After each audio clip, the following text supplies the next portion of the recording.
The end or the end of the beginning or the beginning of the end?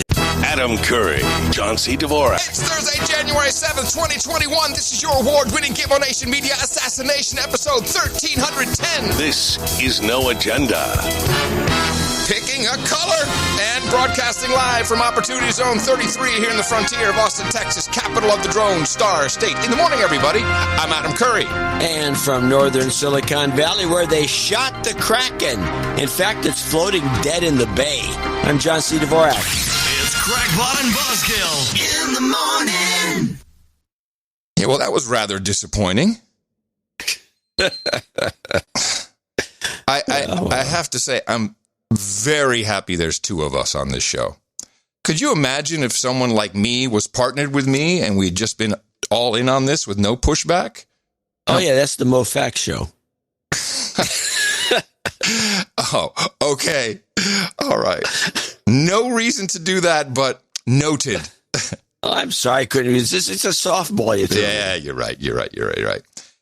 Wow, man, that was something else. I mean, when it comes to production, he overproduced. And that's what happened.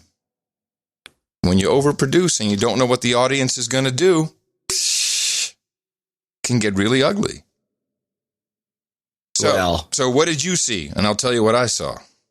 Okay, well, what I saw was what I expected to see. A kind of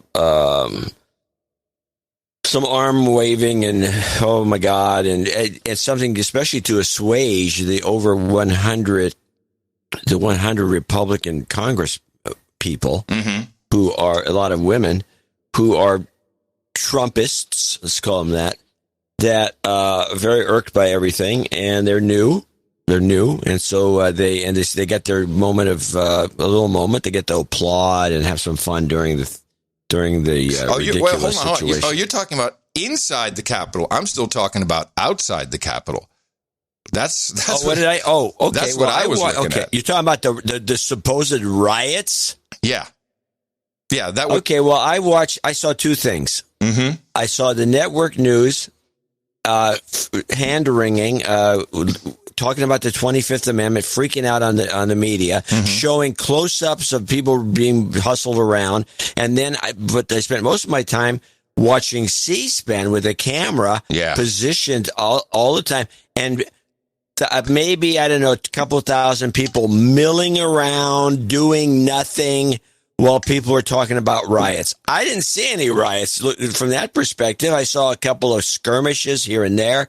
I thought the whole thing was borderline bland. I looked at the outside, which most of what you saw was kind of a close-up shot. Very few. I don't think CNN or MSNBC pulled out for a wide shot at all. Fox News did that at a certain point, and that was impressive to see the Capitol surrounded by, you're right, people milling around. But what I really saw was Ukraine. This was Maidan. This was a setup and an easy one. Easy. It's so stupid how this went down. You get a whole bunch of people and they've been locked up for 10 months and they're tired and sick and tired of everything. They've been riled up. The president said he was going to join them at the Capitol on the steps. And then all of a sudden, a whole bunch of people are let through the gates and into the Capitol, into the actual chambers. No. Yeah. No. I think it's just like Black Lives Matter. You get someone to break the windows, and then all the people on the bottom will flow in because they just want to be there. And what I saw inside was 95% of the people going, "Whoa, I'm here. What?" Right, and they were staying within the lines too. Yeah, they were walking within the roped lines. Yeah, and they were in the Hall of Art, and nobody was defacing anything. They were just looking around as though they were guests. And they were invited in. They were pretty much invited in, and then shit started to go down. And I think that was manipulated. I'm going to go right out of my sequences and go right to a C-SPAN call-in. I wonder if we have the same, but it's okay. We may have overlap. What you got? Oh, you were getting call-ins too. Okay, well, I have a bunch. Only one or two. I got one or two. Well, I got a bunch. But including a Zoomer, which is the best one. This is the call is. This is the big question about the cops. Pete in Tarpon Springs, Florida. What do you make of all this? Thanks for having me on. I don't think I've ever watched C-SPAN live, but I do watch it pretty often. You guys are a national treasure. But, well, let me ask you a question. Can you imagine, where are the Capitol Police? While people, I understand the congressmen, I understand the senators were taken, they're safe, the electoral ballots were preserved. How am I watching an hour's worth of vandals walk around inside of our nation's Capitol, on the Senate floor and on the House floor, sitting in the speaker's chair, banging the gavel, carrying podiums around, rummaging through senators' papers on their desks? Where are the Capitol Police? I'll be nice about it. I'm not saying with the billy clubs and zip ties, but where are the butt kickings that should be going on when this would happen anywhere, much less our nation's capital? You couldn't do this at a football game. You couldn't do this at a concert. You couldn't do this anywhere, much less the Capitol building. I mean, what are you thinking? I'm watching 45 minutes. Where are the police when these people are rummaging around on the floor of the Senate? Well, Pete, obviously there's a lot of questions right now as we wait for more news and an after-action report of how this all transpired. I mean, there's the picture of the Senate chamber and one of the protesters sitting in the chair of the presiding officer. Let's go to George in Alabama. All right, just a couple of things, just to get it out of the way. Compared to anything we've seen this year when it comes to quote-unquote riots and the mob, to me, what I saw when people were outside of the Capitol, surrounding it, and making their voices heard, I was like, yeah, that's pretty good. At least it's the people's house. But then when all this went down, I mean, it's so different from anything else. We've had tons of protests. We've had people being killed, being shot, being hurt. And it's all just like, whatever. Now an actual law enforcement officer whose name we don't know. I heard it was actually someone from Schumer's security detail. But the name is not known. That's not being blasted everywhere. The victim is not known. I mean, yeah, it's known, but it's not being, there's no posters and no national holiday being called in remembrance. It's real. I don't care if someone's black or white. You treat the situation the same and look at the difference in what really happened. This was not a full-on mob or riot, but now as if nothing else ever happened this bad. It's the worst in history. Oh, this has never happened before. We can't believe it. And I spoke to Sir Ducifer, who was there, and he said, first of all, the guy in the Viking outfit, which everyone has said, that's Antifa. He's seen this guy at almost every single Trump rally, so he doesn't think that's true. He said this guy is clearly he's just a nut job. I believe he's sincere. Yeah, I think he's sincere too. Now, Ducifer said that Alex Jones was there, and he was jumping up on pallets and chairs and tables, whatever he could do outside the Capitol to tell people, stop, don't go in. And people were he said, look, they were so amped up that once someone... It's, again, it's just like the Black Lives Matter. Once someone smashes the door of the window of the Gucci store, then the people go in, and everyone's just like, whoa, and they just flooded in, and that was it. But how that can even happen is very, very strange to me. And it was true. It was truly a whole bunch of pissed off people who were outside. He says he thought 1 million. I think it's probably between 500, 600 in total everywhere. And the president, I think he blew it. This is from his speech out there. This is the first. This is just at the opening. And after this, we're going to walk down, and I'll be there with you. We're going to walk down. We're going to walk down anyone you want, but I think right here we're going to walk down to the Capitol, and we're going to cheer on are brave senators and congressmen and women, and we're probably not going to be cheering so much for some of them, because you'll never take back our country with weakness. You have to show strength, and you have to be strong. So that was his message to go to the Capitol, which he never did. I don't know if that was dumb thinking, if he ever planned to do it. But at the end of his speech, he riled them up, man. He was overproducing. These people were already amped enough, and maybe if he hadn't even done a speech at all, it still would have happened. We fight like hell, and if you don't fight like hell, you're not going to have a country anymore. Our exciting adventures and boldest endeavors have not yet begun. My fellow Americans, for our movement, for our children, and for our beloved country, and I say this despite all that's happened, the best is yet to come. So we're going to walk down Pennsylvania Avenue. I love Pennsylvania Avenue. And we're going to the Capitol, and we're going to try and give. The Democrats are hopeless. They're never voting for anything. Not even one vote. But we're going to try and give our Republicans, the weak ones, because the strong ones don't need any of our help. We're going to try and give them the kind of pride and boldness that they need to take back our country. So let's walk down Pennsylvania Avenue. I want to thank you all. God bless you, and God bless America. Thank you all for being here. This is incredible. Thank you very much.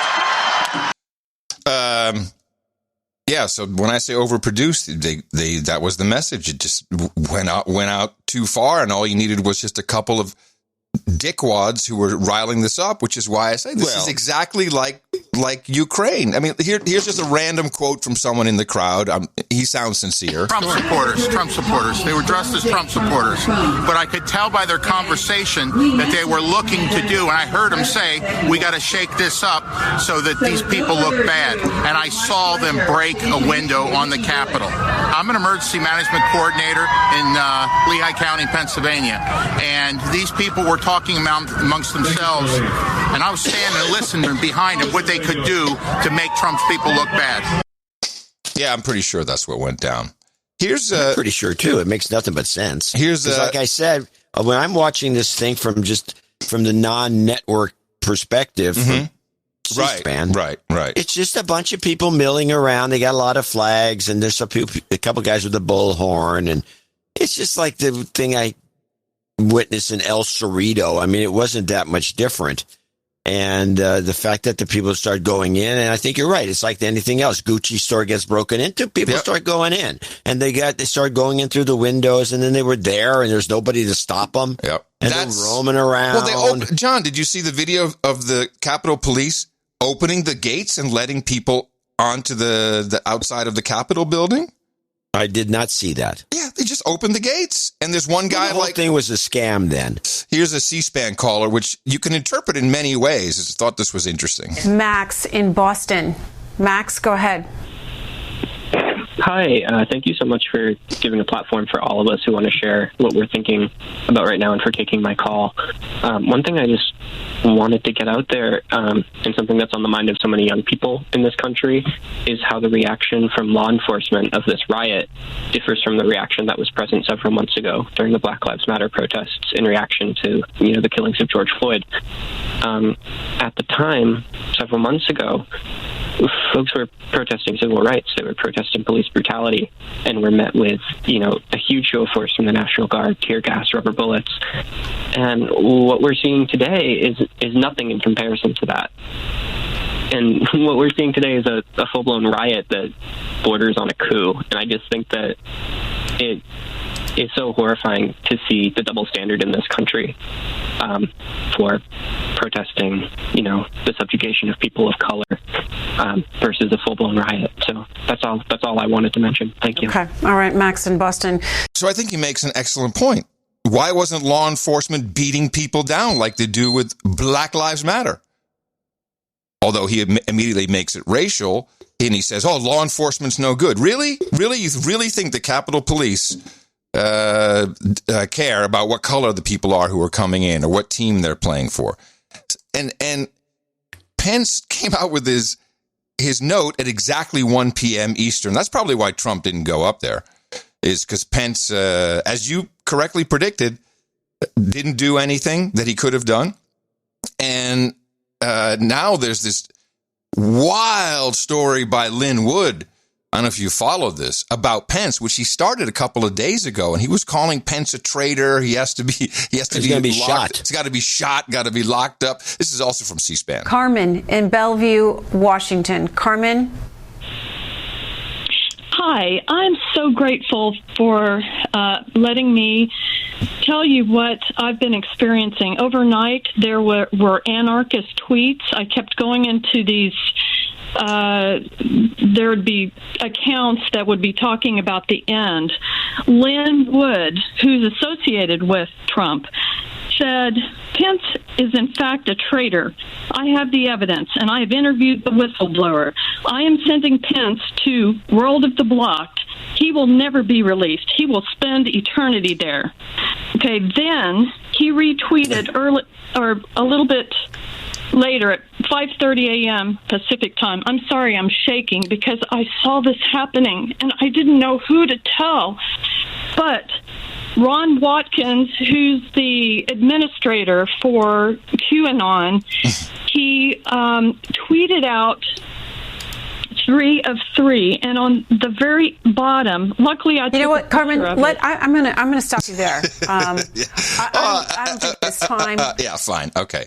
And then this was the gem from C-SPAN. I love hearing this. Bolton, California, Simona. Hi, in the morning, and thank you for your time. Yeah, there you go. There you go. That's what we need. Yeah, I didn't catch that. Yeah, well, I didn't either, but a couple of people caught it. So clearly, Trump was left with no friends around him. Everybody deserted him, and I think there's maybe something to that Pence story. How many times didn't we hear in the past 4 years that he was on board with the 25th Amendment, which now, of course, is immediately in play for the last 2 weeks? What is that about? I mean, are they worried that he's going to go completely unhinged? By the way, we do have to mention that it was Ashley Babbitt who was gunned down. Shot in the neck from the outside through the window.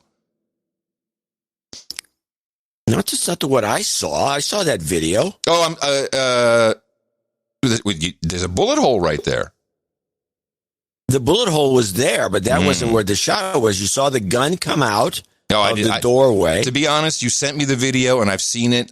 It's been sent to me 1,000 times. I can't look at it. I can't. Gun comes out of the doorway. She's about 4 feet away. Shoots her right in the neck. And he just guns her down. It's murder. Wow. Yeah. There wasn't much to the video. I mean, it wasn't that gory because much of the bullet hitting her was actually blocked by the guy was inside the other room filming it anyway. Okay. Well, at the very least, we should know who did that, and there seems to be zero. Why not? There seems to be zero motivation to talk about that at all. I find that peculiar. Well, there's only one reason, because it was murder. It was meant to stir this all up. These people don't care. Anyway. So I don't buy any of that crap about Pence, including what you just said. And I think this Lynn Wood is nuts. Pence is just what he is. He's the vice president. He does what he's supposed to do, and he did what he did. And in fact, I have the entire Arizona process recorded. If anyone was interested in the mechanism. The mechanism of is it long? It's 1 minute 59 seconds. No, definitely. Let's do that. The entire mechanism is right here. Okay. And by the way, ironically, this is the Arizona one, which was the first and the only one that went anywhere. It was actually Amy Klobuchar came out with the, I guess she was assigned to do this, came out from the Senate and put down the Arizona presentation. And I just thought it was ironic. You know what was interesting? And I think I caught this from Raheem Kassan or something. A couple days ago, Grassley's office had made an announcement to the Roll Call, which is this publication of who is and isn't going to be in Congress that day, and had said, well, I'm going to replace Mike Pence if he's not available or if he isn't there. And that seems like they kind of were ready for something, because Pence ducked out right away. Everyone is sheltering in place. I have to say, knowing that really wasn't as horrible as it looked from the outside, what was going on the inside, I didn't think so, at least. I got quite a bit of joy from seeing our representatives with those plastic bags over their head for the gas masks. Like, wow, I've never seen them come out with those things over their head. But Pence ducked out immediately. He was gone. And so was this distraction to get him out? I didn't know. He came back. Nobody came back. He came back. And then by then, I mean, the TV wasn't even shown. You had to watch C-SPAN. Nothing was being shown anymore. They're just all about riots, the mob, Trump, horrible, bad. Let's listen to the Arizona. This is okay. I was just going to say that Amy is the one who came out to make this proclamation, and it was interesting because she could not have liked mentioning Kamala's name, but this is the process you go through to affirm the election, and this is a moment where you can stop it, and it was stopped, and they went and debated it, and it was killed, and that was the end of the whole deal. Here we go. Mr. President, the certificate of the electoral vote of the state of Arizona seems to be regular in form and authentic, and it appears therefrom that Joseph R. Biden Jr. of the state of Delaware received 11 votes for president, and Kamala D. Harris of the state of California received 11 votes for vice president. Are there any objections to counting the certificate of vote of the state of Arizona that the teller has verified appears to be regular in form and authentic? President, I, Paul Gosar from Arizona. For what purpose does the gentleman from Arizona rise? I rise up for myself and 60 of my colleagues to object to the counting of the electoral ballots from Arizona. Is the objection in writing and signed by a senator? Yes, it is. It is.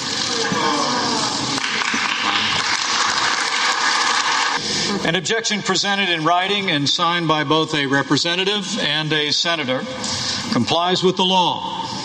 Chapter 1 of Title 3 of the United States Code. The clerk will report the objection.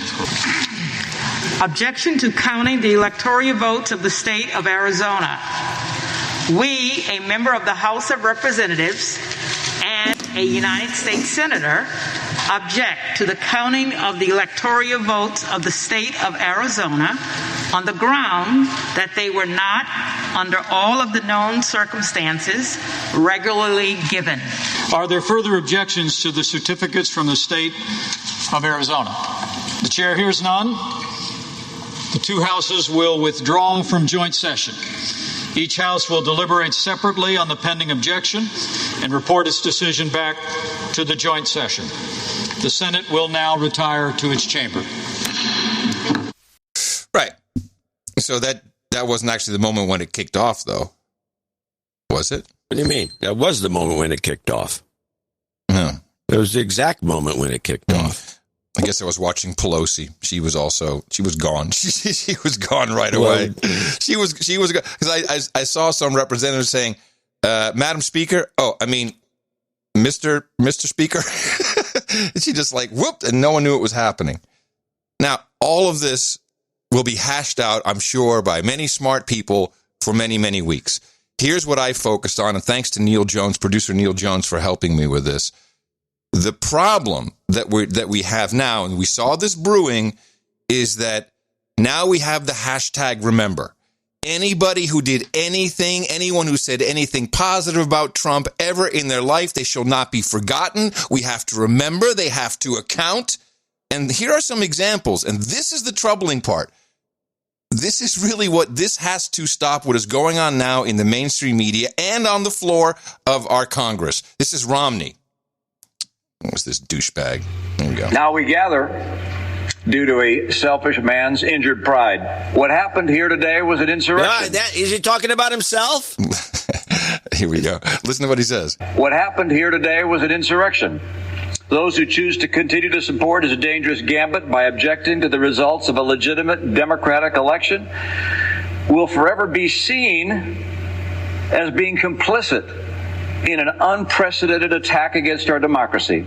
Notice, by the way, how when peaceful protesters and rioters are burning up citizens' stores and their cities, that, it's like, well, it's okay. But now, when the elites are threatened, holy crap. No. It's not just bad. It's Chuck Schumer bad. President Franklin Roosevelt set aside December 7th, 1941, as a day that will live in infamy. Unfortunately, we can now add January 6th, 2021, to that very short list of dates in American history that will live forever in infamy. So he's comparing, for those who don't know, he's comparing what happened yesterday to Pearl Harbor. This temple to democracy was desecrated. And a bunch of ships were blown up. Its windows smashed, our offices vandalized. Our offices. The world saw Americans' elected officials hurriedly ushered out because they were in harm's way. The House and Senate floors were places of shelter until the evacuation was ordered, leaving rioters to stalk these hallowed halls.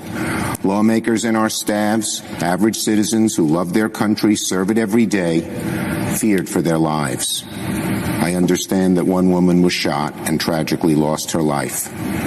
We mourn her and feel for her friends and family. These images were projected to the world.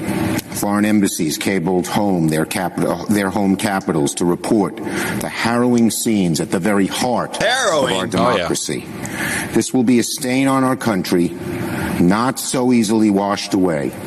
The final, terrible, indelible legacy of the 45th President of the United States, undoubtedly our worst. So, perfect. We get to end the Trump presidency with this guy is an enemy of the state. His supporters will always be remembered and they are terrorists. It is an insurrection. Thanks, Chuck Schumer. Terrorists. And so we go to the TVs. Here's all of a sudden, up pops former CIA director John Brennan. I think it's a stain that'll be on them for the rest of their, not just their careers, but their lives. I want to bring into our conversation John Brennan, former CIA director, NBC News senior national security analyst. What do you make of this scene today? How does this de-escalate?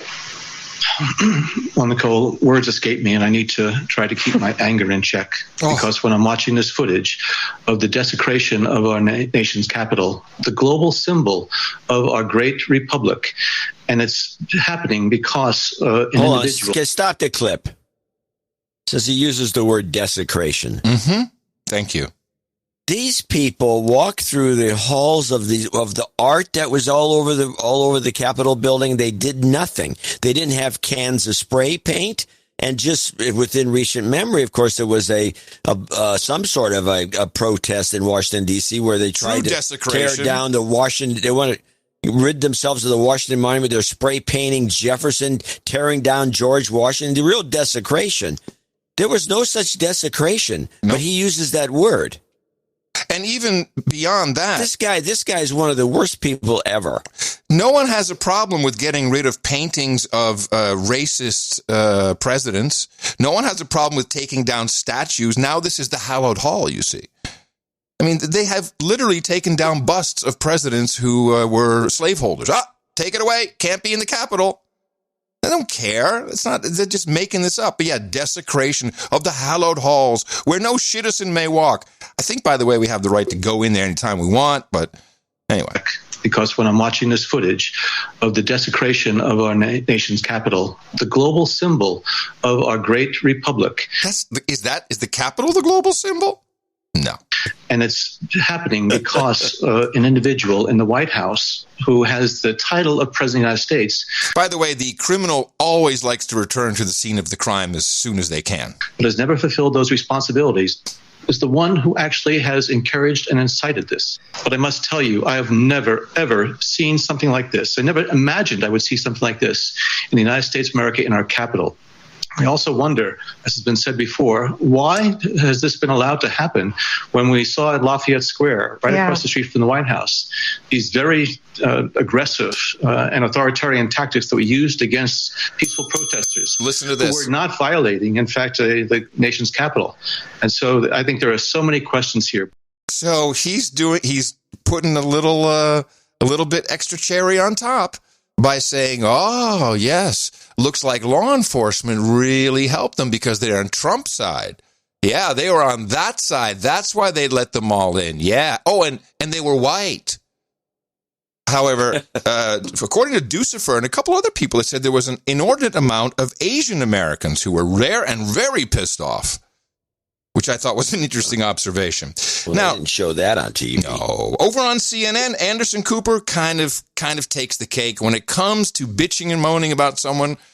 Even if it's 70 million people who voted for Trump, he doesn't care. Can I just say, we're watching these images of people, some of them leaving the Capitol grounds, wandering back, high-fiving each other, smiling, quite pleased with themselves for what they have done today. And it's truly just outrageous and pathetic. Each of these people should be shamed for what they have done today. We should look at their faces, and if I was standing on that street, look at them. They're high-fiving each other for this deplorable display of completely unpatriotic, completely against law and order, completely unconstitutional behavior. It's stunning, and they're going to go back, to the Olive Garden and to the Holiday Inn that they're staying at and the Garden Marriott, and they're going to have some drinks, and they're going to talk about the great day that they had in Washington, and they really did something and stand up for something, and they stood up for nothing other than mayhem, and a man who is, in the despicable waning days of a failed presidency. There you go, you stupid Olive Garden eaters. Mayhem. Yeah, this was not mayhem. Now, let me interrupt your flow and let's go to Europe. Okay. Let's go to Deutsche Welle. Deutschland. They're not Deutsche Welle. They're not that into into any of this that much, but they're part of the Chinese Empire, and so they're going to produce something. And so they brought in this guy Ian Bremmer. Oh, Ian Bremmer. Do you remember who Ian Bremmer is? Oh, yeah. Ian Bremmer was the guy who had the pallets full of money in Iraq and was doling it out to everybody. He got fired for mismanaging billions of dollars. Well, he hates Trump, and he's part of the Eurasia group. He's the head of the Eurasia group now. Yeah. There are no spooks involved with that. And so here is clip one of him. They bring him on to Deutsche Welle to talk about this horrible situation. Well, earlier, my colleague Phil Gale spoke to Eurasia Group's president Ian Bremmer, who gave us his reaction to what was unfolding in Washington. Originally, you were going to talk about the biggest risks facing 2021. And now we're in a situation where Trump supporters have massed on and in the U.S. Capitol. And I think number one on your list of the biggest risks facing 2021 was the Joe Biden presidency. Just explain to us why that was a big risk for the world. The risk was 46 asterisk. It was the level of division in the United States, the most powerful country in the world, and yet by far the most dysfunctional and divided political system. And for the last week, everyone's been asking me, how could you not make coronavirus risk number one? And I think we're all seeing exactly how in front of our eyes right now. This is a president of the United States who has personally done everything he can to delegitimize this election outcome. to say that Joe Biden has stolen it, despite the fact that that is indeed not the case. This is by far the worst election since 1876 in the U.S., and it's the first time an American president has acted to undermine the rule of law in such a direct way since the founding of the Republic. It does me no good personally to say this. I consider myself a patriot of what has been a great nation. Yeah, I watched a little bit of BBC and Sky as well last night, and they have people on like this Ian Bremmer who you never see here, and they talk a big game. You know, they don't think there's many consequences. I'll just tell these Brits what's going on over here. Now, the second clip, which doesn't have the number second, says BS. I think this epitomizes to me, reality versus perception. And Bremer says something in here that is just, the guy stops him and says, and calls him out on it. And I just thought this was the way I felt too about the description of this so-called riot. Consider myself a patriot of what has been a great nation, but this is the worst day for this country in my lifetime. I mean, it's right up there with 9/11, and yet this is self-inflicted. That's what's so incredibly painful about what we're seeing in front of our eyes today. As opposed to 9/11. The worst day. I mean, it is bad and unprecedented, but we're looking at live pictures now, and what we're seeing is hundreds of people on and around the Capitol building. Police are there as well. But there appears to be no violence. Putting it up there with 9/11, that sounds a bit strong. Explain to us why. Yeah, just a little bit strong, probably. Did he explain why? Well, that's what Clip 3 tries to, but he doesn't really, because you can't, because the guy had the same video feed I was looking at, which is a bunch of people, hundreds, Were there not people millions. jumping out of windows and falling to their deaths? They weren't doing anything. They were roaming around. They finally got bored and left, and they all left before the curfew, except for a very few of them. And the meme that you keep hearing, and this guy said it, Romney said it, Schumer said it, they're all saying the same thing. Worst day in my life. Worst day I've ever experienced. The worst thing I've ever seen. Always the worst thing. Mm-hmm. And it's almost like there's a memo that came out. The worst in history. You think? So let's hear what this guy's excuse for the fact that this correspondent is rightfully looking at the video and saying, I don't see what you're talking about. Well, first of all, a woman has already been critically injured and shot inside the Capitol building. The Virginia National Guard is being deployed to the area. I fear you're going to see a lot more violence. But the point is not how many people die.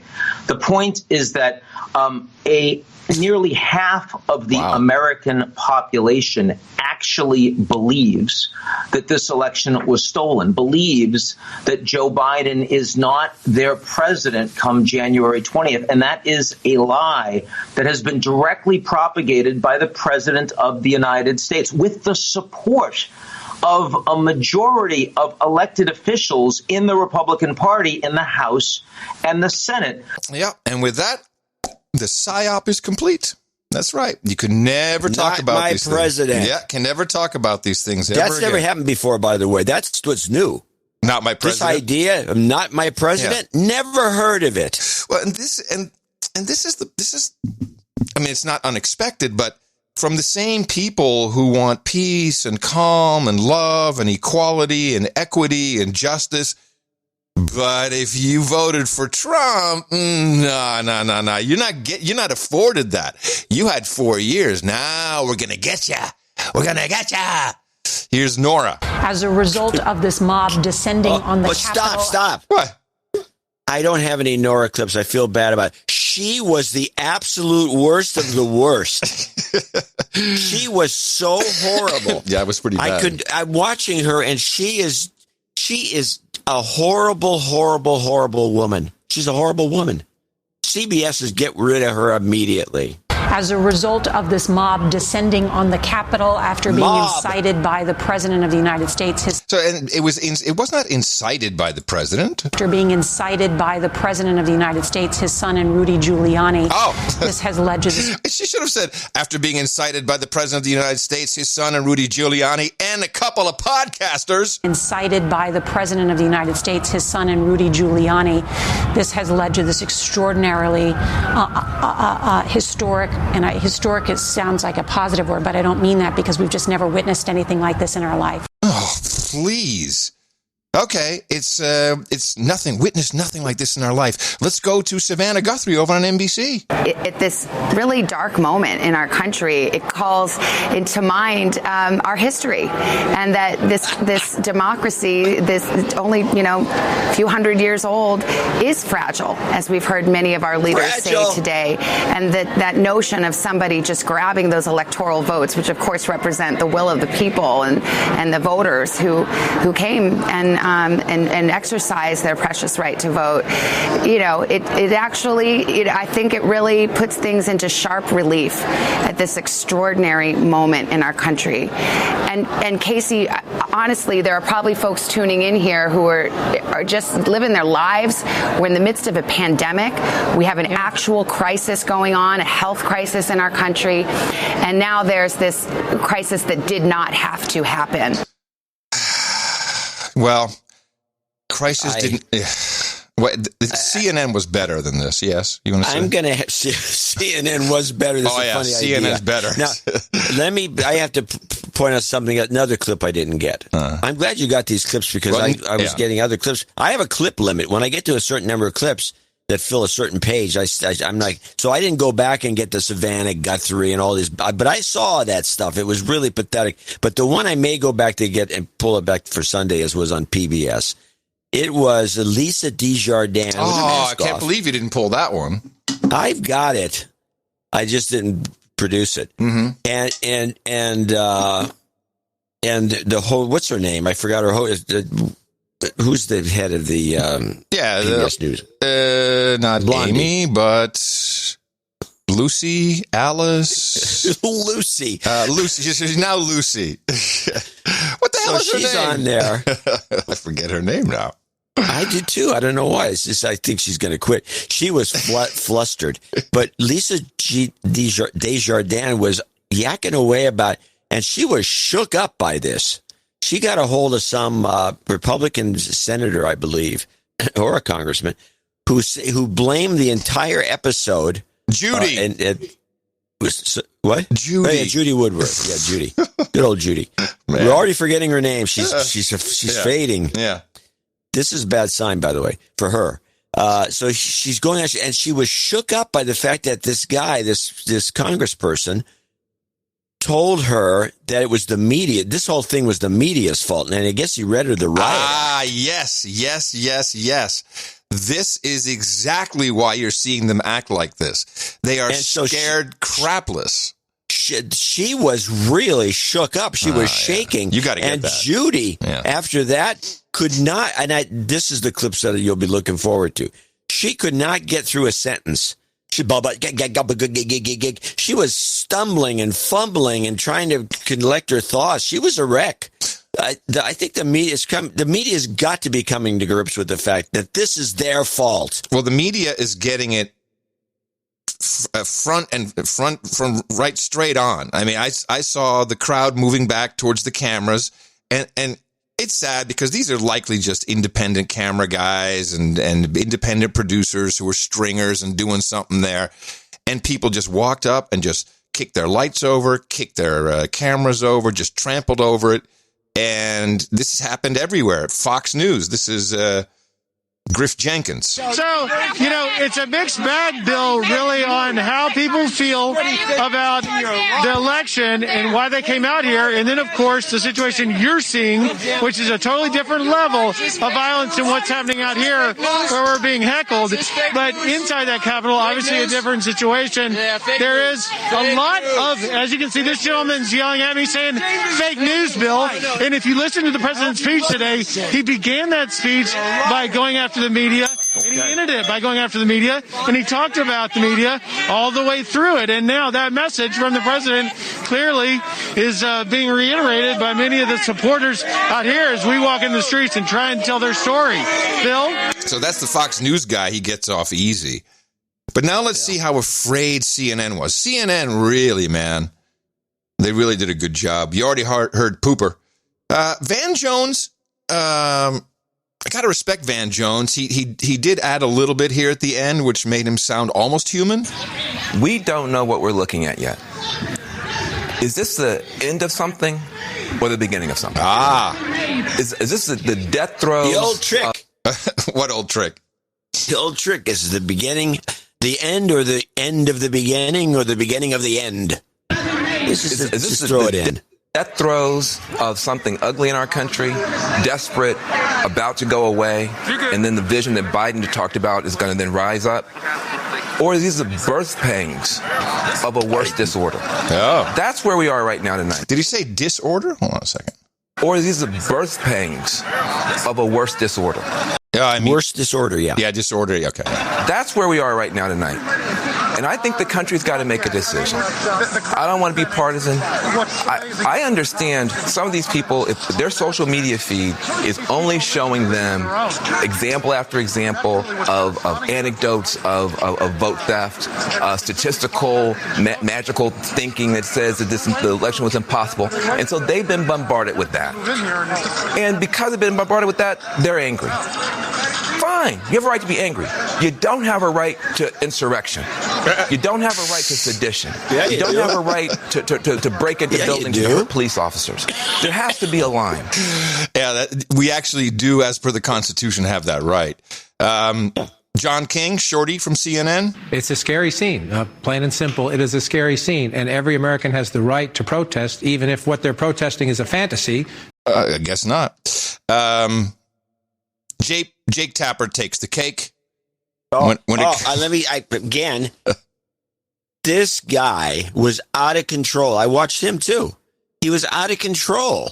He's no good. They're not protesters, they're insurrectionists, or, I mean, terrorists. We have a name for people who commit violence in the name of various political ideology. We call them terrorists. That's what we call people who commit acts of violence for a political or religious cause. In any case, Dana, what I wanted to finish saying was Rudy Giuliani this morning at that rally called for trial by combat. Donald Trump Jr. said to members of Congress who were not going to join this deranged attempt at a bloodless coup, well, now it's not bloodless anymore, said, quote, "We're coming for you, and we're going to have a good time doing it. I suggest you choose wisely." Now, I'm sure that Rudy Giuliani and Donald Trump Jr. will say that they were merely speaking figuratively, or they were talking about engaging in political combat.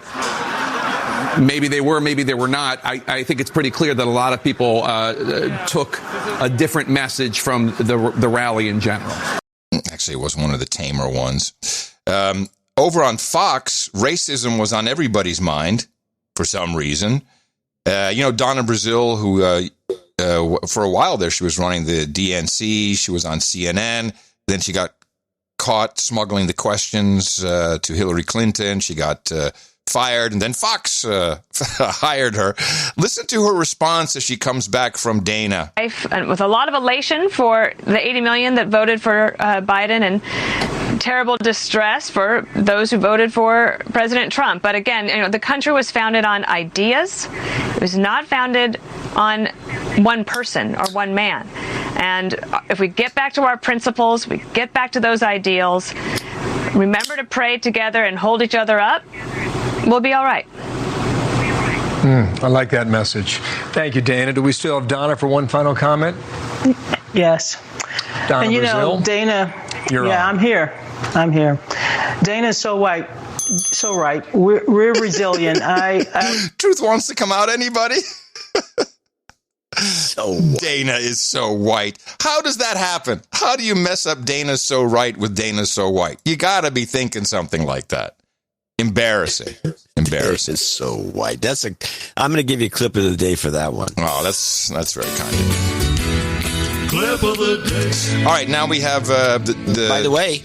Yeah. Did you know that James Murdoch, who's the one who basically destroyed Fox for the right wingers. Mm-hmm. Because, of course, his wife is a big supporter of Hillary. Yes. Council of Foreign Relations. Oh, no, you don't say. All right, 2 messages, one from the current president, one from the incoming president. This was President Trump. After he was, and this really said it all to me, when you have the social media networks locking the president of the United States' account for 12 hours. He's on a 12-hour timeout because of something he's tweeting, and Facebook, too. Do you understand that this is not the place for you to have conversations? That this is just not, I mean, this is not a healthy thing. This is controlled. If they'll shut the president up, they'll shut anybody up. Oh, yeah. And they do, except for somebody who's posting pictures of the poor Ashley Babbitt getting shot in the head. Well, there's that, but also when it comes to Silicon Valley, Tim Cook is the first one out of the gate saying that this is deplorable. Well, you know what? No more Apple products then. Come on, man. Oh, we have to remember. We must remember how this goes. We can't. Let me see. I have it here. Hold Capitol insurrectionists accountable, says Apple CEO Tim Cook. Careful, Tim. Careful. So here's the message that the president recorded on an iPhone, and they sent it out one way or the other. I know your pain. I know you're hurt. We had an election that was stolen from us. It was a landslide election, and everyone knows it, especially the other side. But you have to go home now. We have to have peace. We have to have law and order. We have to respect our great people in law and order. We don't want anybody hurt. It's a very tough period of time. There's never been a time like this where such a thing happened, where they could take it away from all of us, from me, from you, from our country. This was a fraudulent election, but we can't play into the hands of these people. We have to have peace. So go home. We love you. You're very special. You've seen what happens. You see the way others are treated that are so bad and so evil. I know how you feel. But go home and go home in peace. Riling the crowd up. Here is Joe Biden. And I only got 16 seconds of what he had to say, but he is, of course, the peace and calm in these troubling times. America's about honor, decency, respect, tolerance. That's who we are. That's who we've always been. The certification the electoral college vote. He's still doing the electric college, so that's we have that to look forward to. There we go. Yeah, that'll be nice. But I'm not quite sure how many different psychological operations we're running. I certainly have a few people who I will no longer be speaking with or trusting, and sounds like more than a few the way you put it earlier. No, I always said, I've said very clearly, a lot of people with intelligence connections and backgrounds have been telling me about the Kraken and all the tracking of the ballots and how it was all going to work, and Cindy Powell, and who I still respect as a lawyer, but Rudy, America's, all of this, nothing, not a single thing came through. Not a single one. It may have looked a little bit like it, but really nothing came through, and we still have a lot of unexplained anomalies. I'm not going to bore you with it, but now there's absolute proof. We know who changed the votes. It went through Italy. It went through a contractor with satellite systems, and they tracked it all. Well, I'm done. I have other things. We have actual crap going on, but this, I cannot follow this anymore. And I'm sad about it because I feel a little bit. Yeah, because you were hoping that I was going to be. No, I had nothing to do with you. You made some little mention in the last show that you hope upon hope that maybe. Maybe what? That you could give me some grief for being wrong. No, I never said that. Well, if it sounded like people, that, somebody get the clip for me. Oh, shut the fuck up! If I intended that, I would have been really clear about it. No, I'd never do that to you. And the first thing I said is, I'm glad there's two of us. Yes. This was a little bigger than, I was right, you were wrong, John. So I don't think that's what I had in mind, whatever you heard. Because I'm just not like that. Okay, well, that's well, you're not, maybe, but you would have liked to have been right. Tell me I'm wrong. Of course I would have liked to have been right, but not be right against you, just to be right about all the things I've been told. Not about you. I will say this. This was not your fault. Oh, thank you. It wasn't. It was, I do too. You use sources of information to put the show together, and you somehow got hoodwinked, to be honest about it.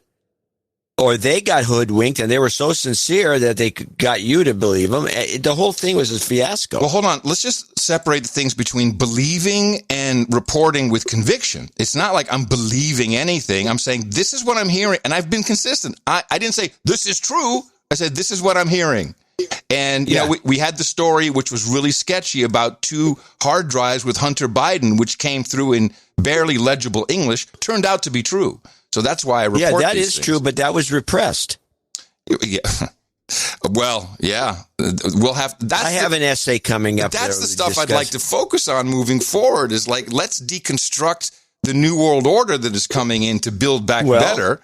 And before we do that, I just have 2 clips, and I'll be done with it. Okay, because I want to get to the C-SPAN call-ins. Yeah, good. I want to hear that. They're as revealing and they're as deconstructing as anything we ever do, because it comes from some sincere point of view as people witness this. And since they're watching C-SPAN, you'd think they'd have a common perspective, but they don't. As an aside, I do want to say that I completely believe the Dominion voting machine vote changing. I completely believe that. I think I've seen sufficient evidence. I heard a really good one, which is I have no clip of, that it was so sophisticated that they would, if they needed ballots, like empty, if they needed new ballots, they would look for a number of ballots.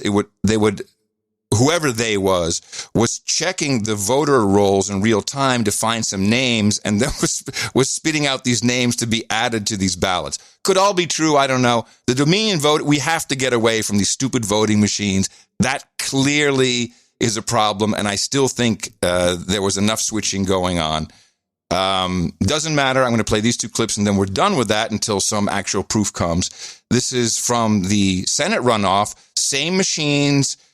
In Atlanta. Good morning here from DeKalb County. Some unfortunate news to report. Elections officials now telling us here that it's just recently, Tuesday night into Wednesday morning, that they encountered some technical glitches, which is causing some significant delays in getting those votes counted. We know that there's about 19,000 in-person votes left to be counted. That's according to the last update from the Secretary of State's office, Gabe Sterling. The last update here, Chris, that we got from DeKalb County, 11:09. They're working on a statement to give us the details of exactly what's going on behind here, but activity behind those doors has virtually come to a standstill as we are all waiting on those returns. 19,000 votes that really could change the difference and outcome of this race. I know everyone watching it very closely.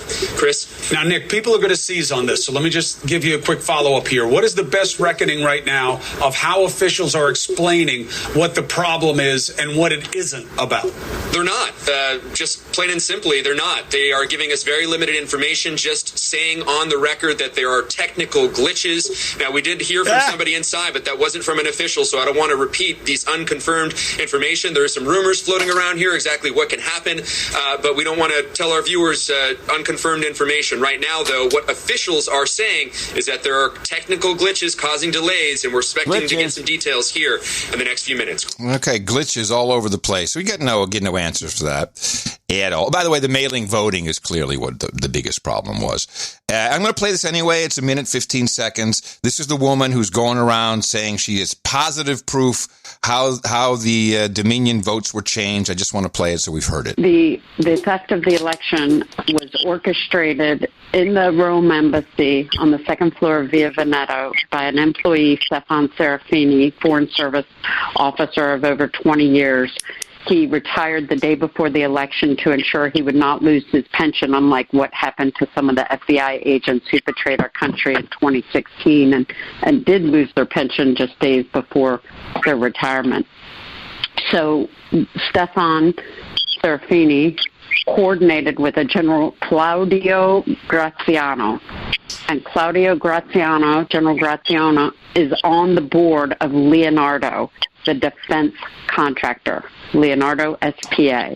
Leonardo used their military satellite uplink to load the software and transfer it over to change the votes from Trump to Biden.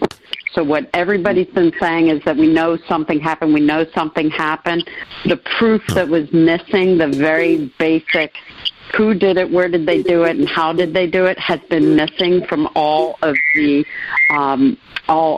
documents sent into the courts, all of the affidavits. There was nothing that was helping us win in the courts. Right. So just want to get that out there because so many people have sent it to me. I felt obliged to share.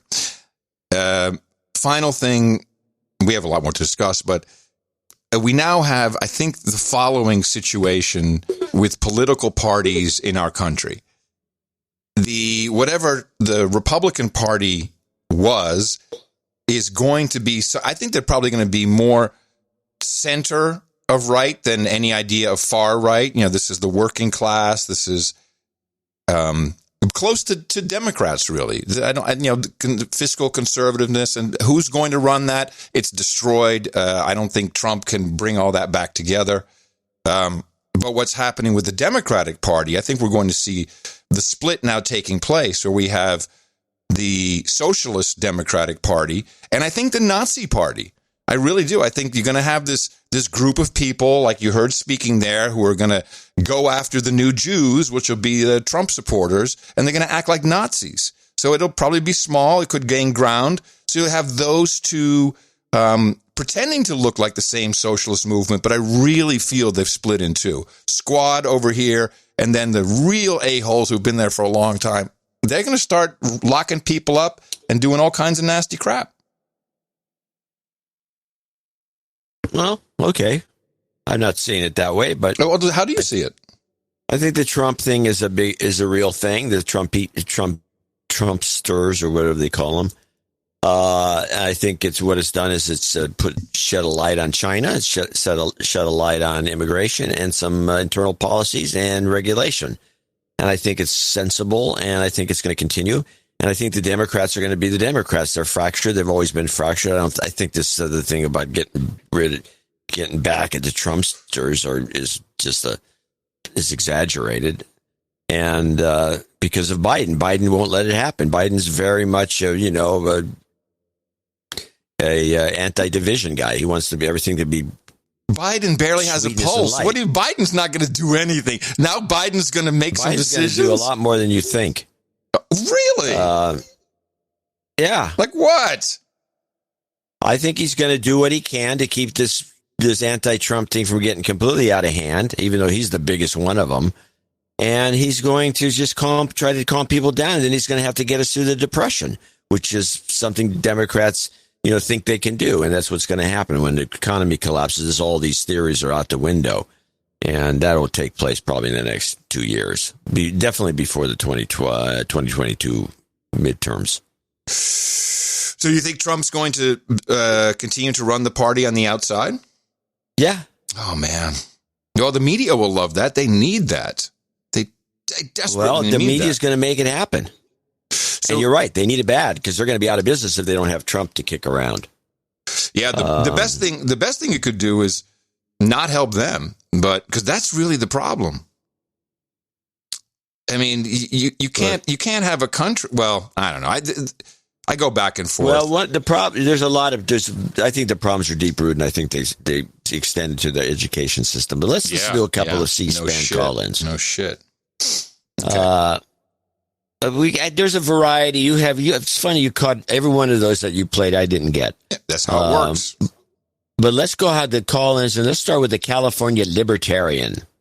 Okay. Oh, George, I apologize. I thought you were finished. Tyler in Sacramento. Hi there. Thank you so much for taking my call and for the coverage you're providing today, for giving me the opportunity to voice my opinion. I personally consider myself an independent in California, which is a pretty rare thing, I think, at least. I'm a classic Ron Paul libertarian, and just had a few points to make, especially given some of the previous callers.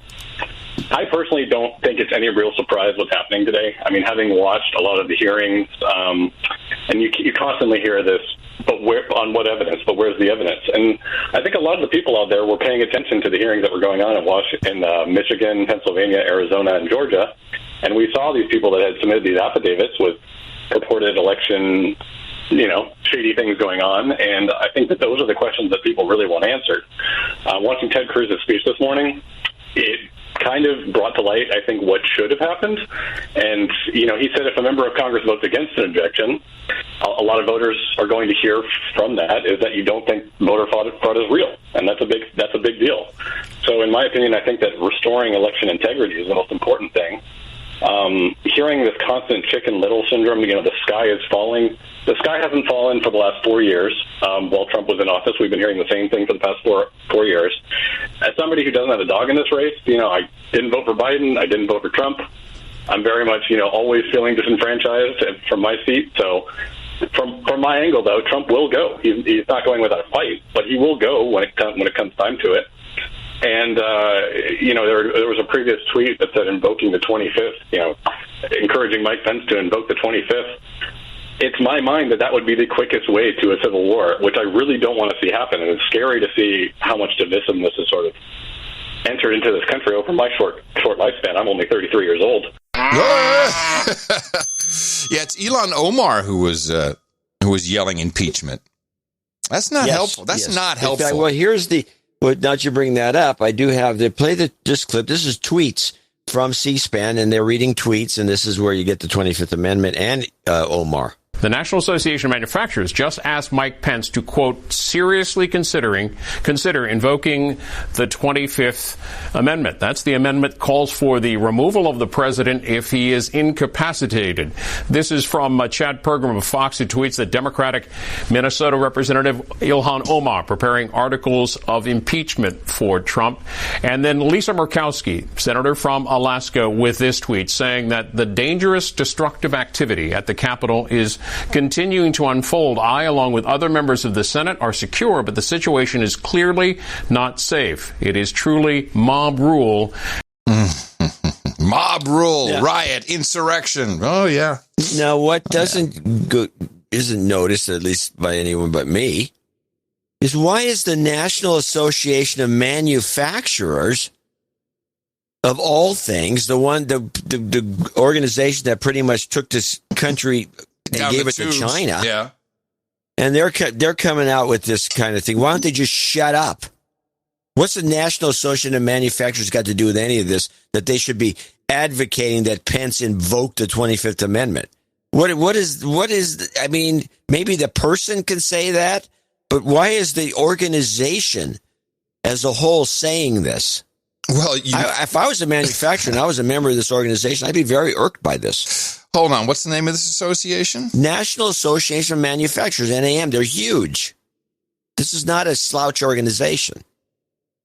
Well, could it possibly be that they China. are Russia?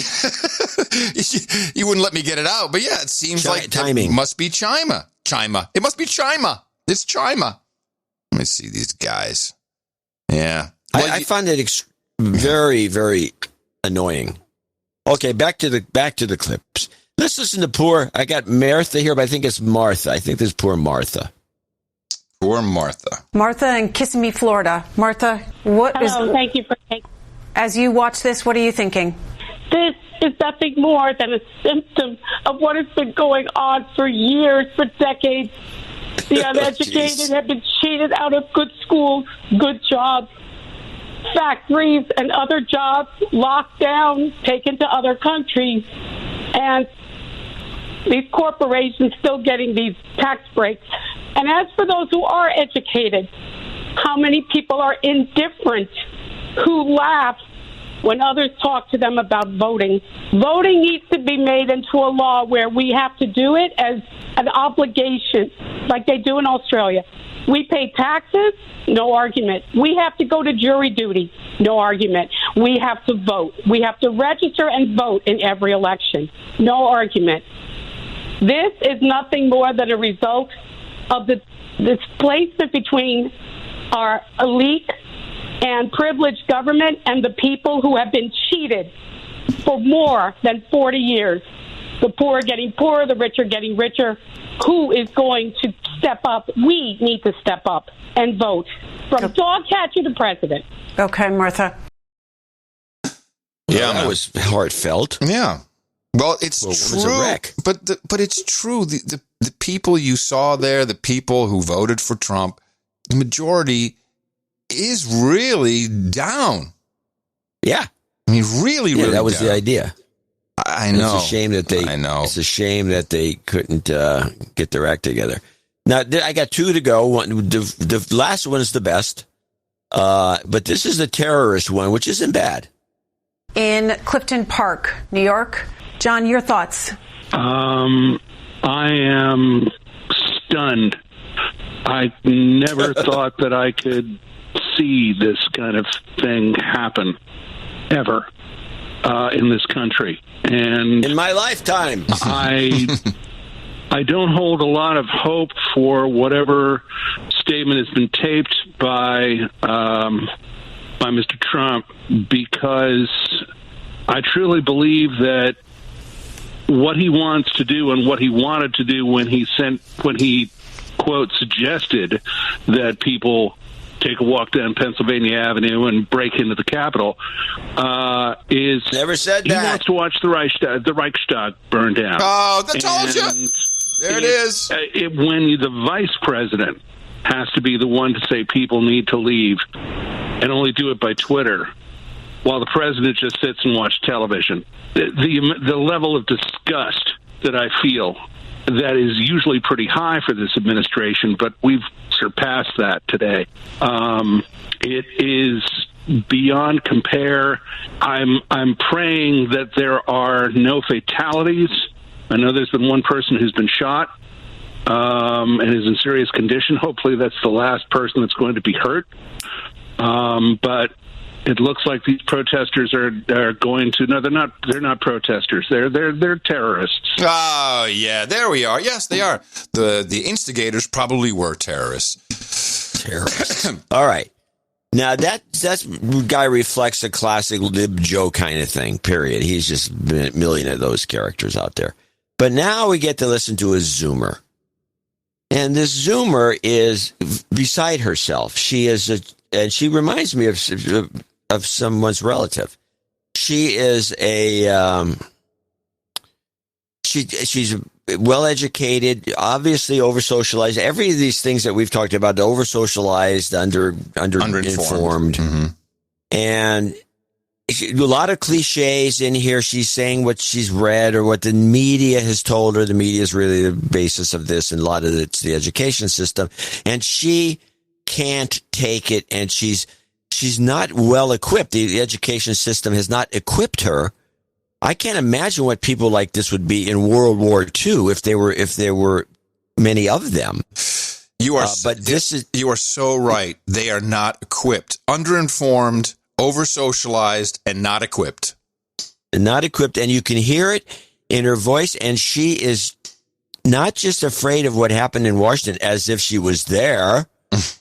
I mean, people live in the zone in Seattle, and they get a little freaked out. It seems to be more freaked out about that.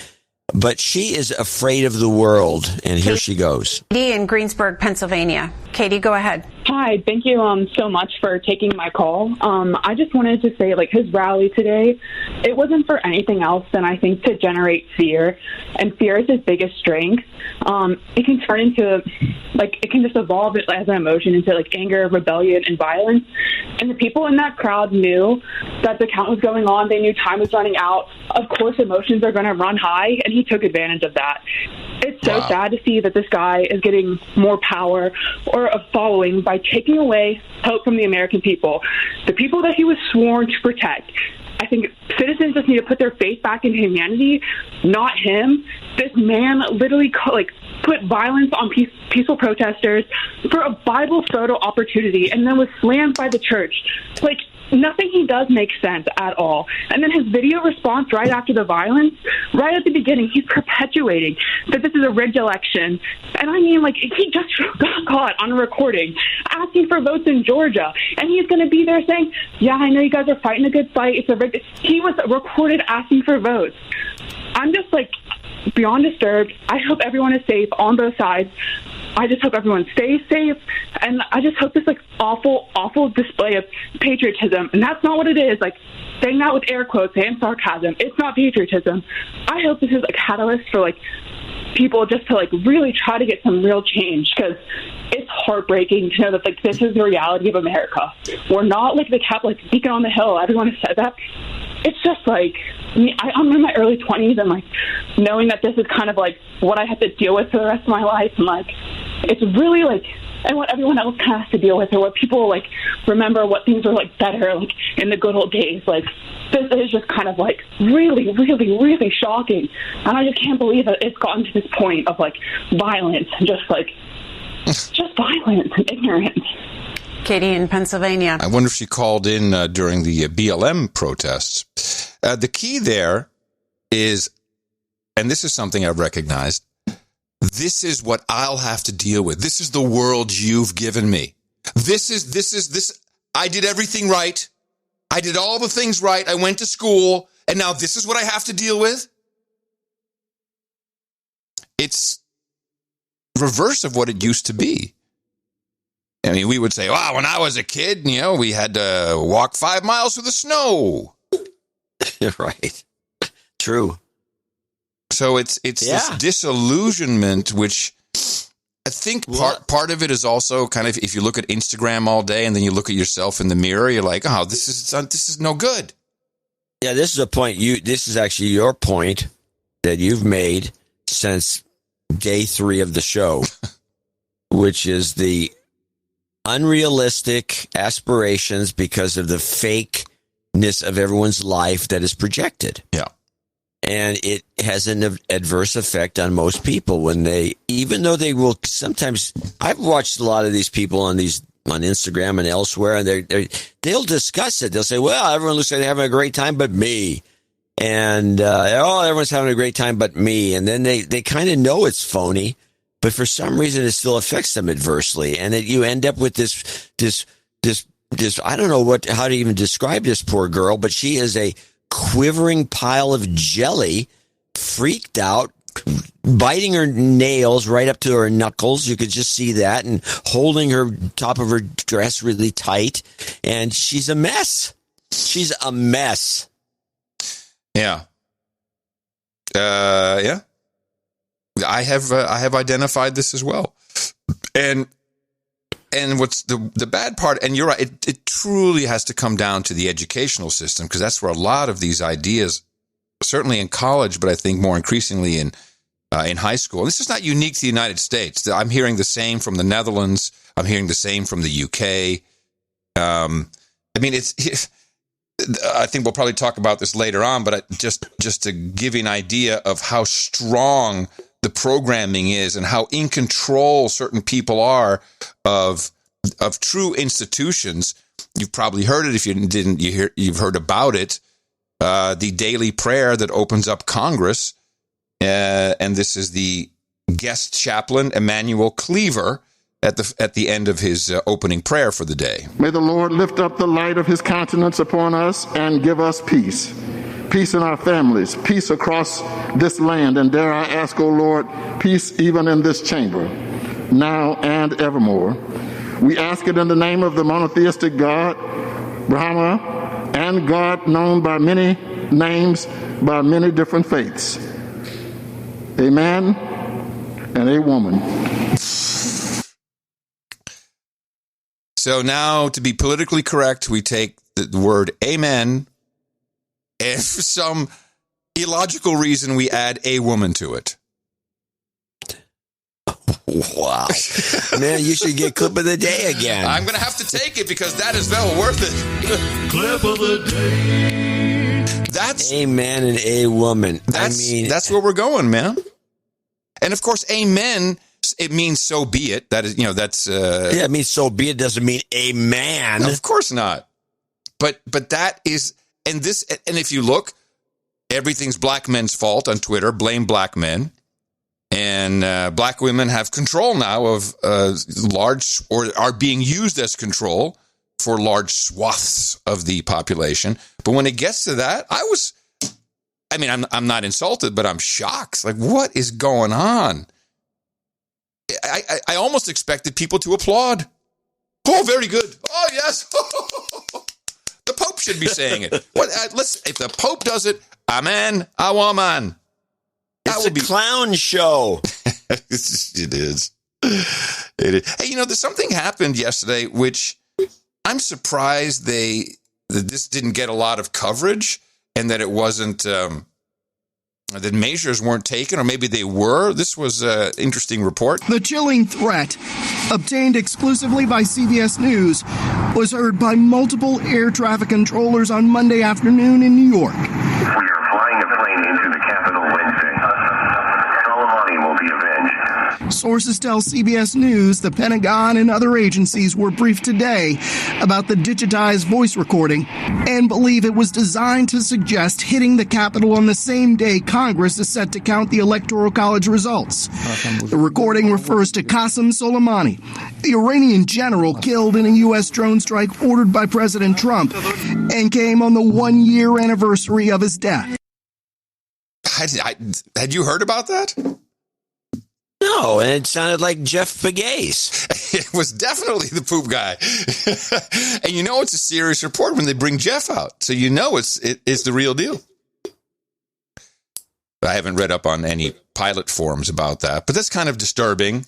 Don't worry about it. Nothing going to happen. Just let everyone come on down. Let me see. Do we have anything else before we I think we should. What else you got before we go to? I think we should probably take a break. I do have Steve Scalise coming out at the beginning of the debate about these votes. Scalise and the Republicans came out, and he's had a commentary that was pretty good. It was the pro argument, but then, and I have a lot of it on here, and it still doesn't get to the point. And then, excuse me, the Democrats counted with, of all people, Zoe Lofgren, who I don't like at all. And she comes out, and I didn't like anything she had to say. And then she brings up a little interesting point nobody talks about, which was that law that was passed in 1888 that prevented all this from going the way that all these intelligence officers, all these people said. And it was a law designed to keep this from getting out of hand. And now it has to be obviously modified some more. But I never even heard about this in any of the news recoveries. Is this the Count Act? Yeah, something like that. Yeah, we've discussed it briefly. Well, we've discussed it, but the news media never mentions it. No. And they just wanted this thing. I'm kind of in agreement with the guy who told off Lisa Desjardins. This is the media's fault. They didn't give us good background on any of this stuff. They just were railroaded us from the get-go. Railroaded us. Blaming on the media. Woo! I am blaming it on the media, and I think the media should be blamed. They've done a piss-poor job of what they're supposed to do and what they're getting paid to do. It's almost as though they're being told what to do by somebody else. Gee. It's just not even. Yeah, who could that be? I just find it to be just a horrible thing. And when we talk about the media, we're talking about mainly CNN, NBC, ABC, CBS, Fox, PBS, New York Times, and the Washington Post. That's it. That's really is the media. They control that group. Hold on. You have to add Amy Goodman in there. Otherwise, it doesn't count. Yeah, well, Amy Goodman doesn't belong in there. She's just a stooge of that group. Yeah, she is. She just quotes the same Washington Post that everybody else does. Mm-hmm. And I'm reminded of the time that Jerry Pournelle used to discuss this case as a joke. During the tech era of high, people that wrote about tech and made money. And Pournelle would tell me, he says, John, he used to have a funny voice. John, it was, if we put you, meaning me, him, Pournelle, and about 5 other tech journalists that were the top of the game, and we just decided to promote something.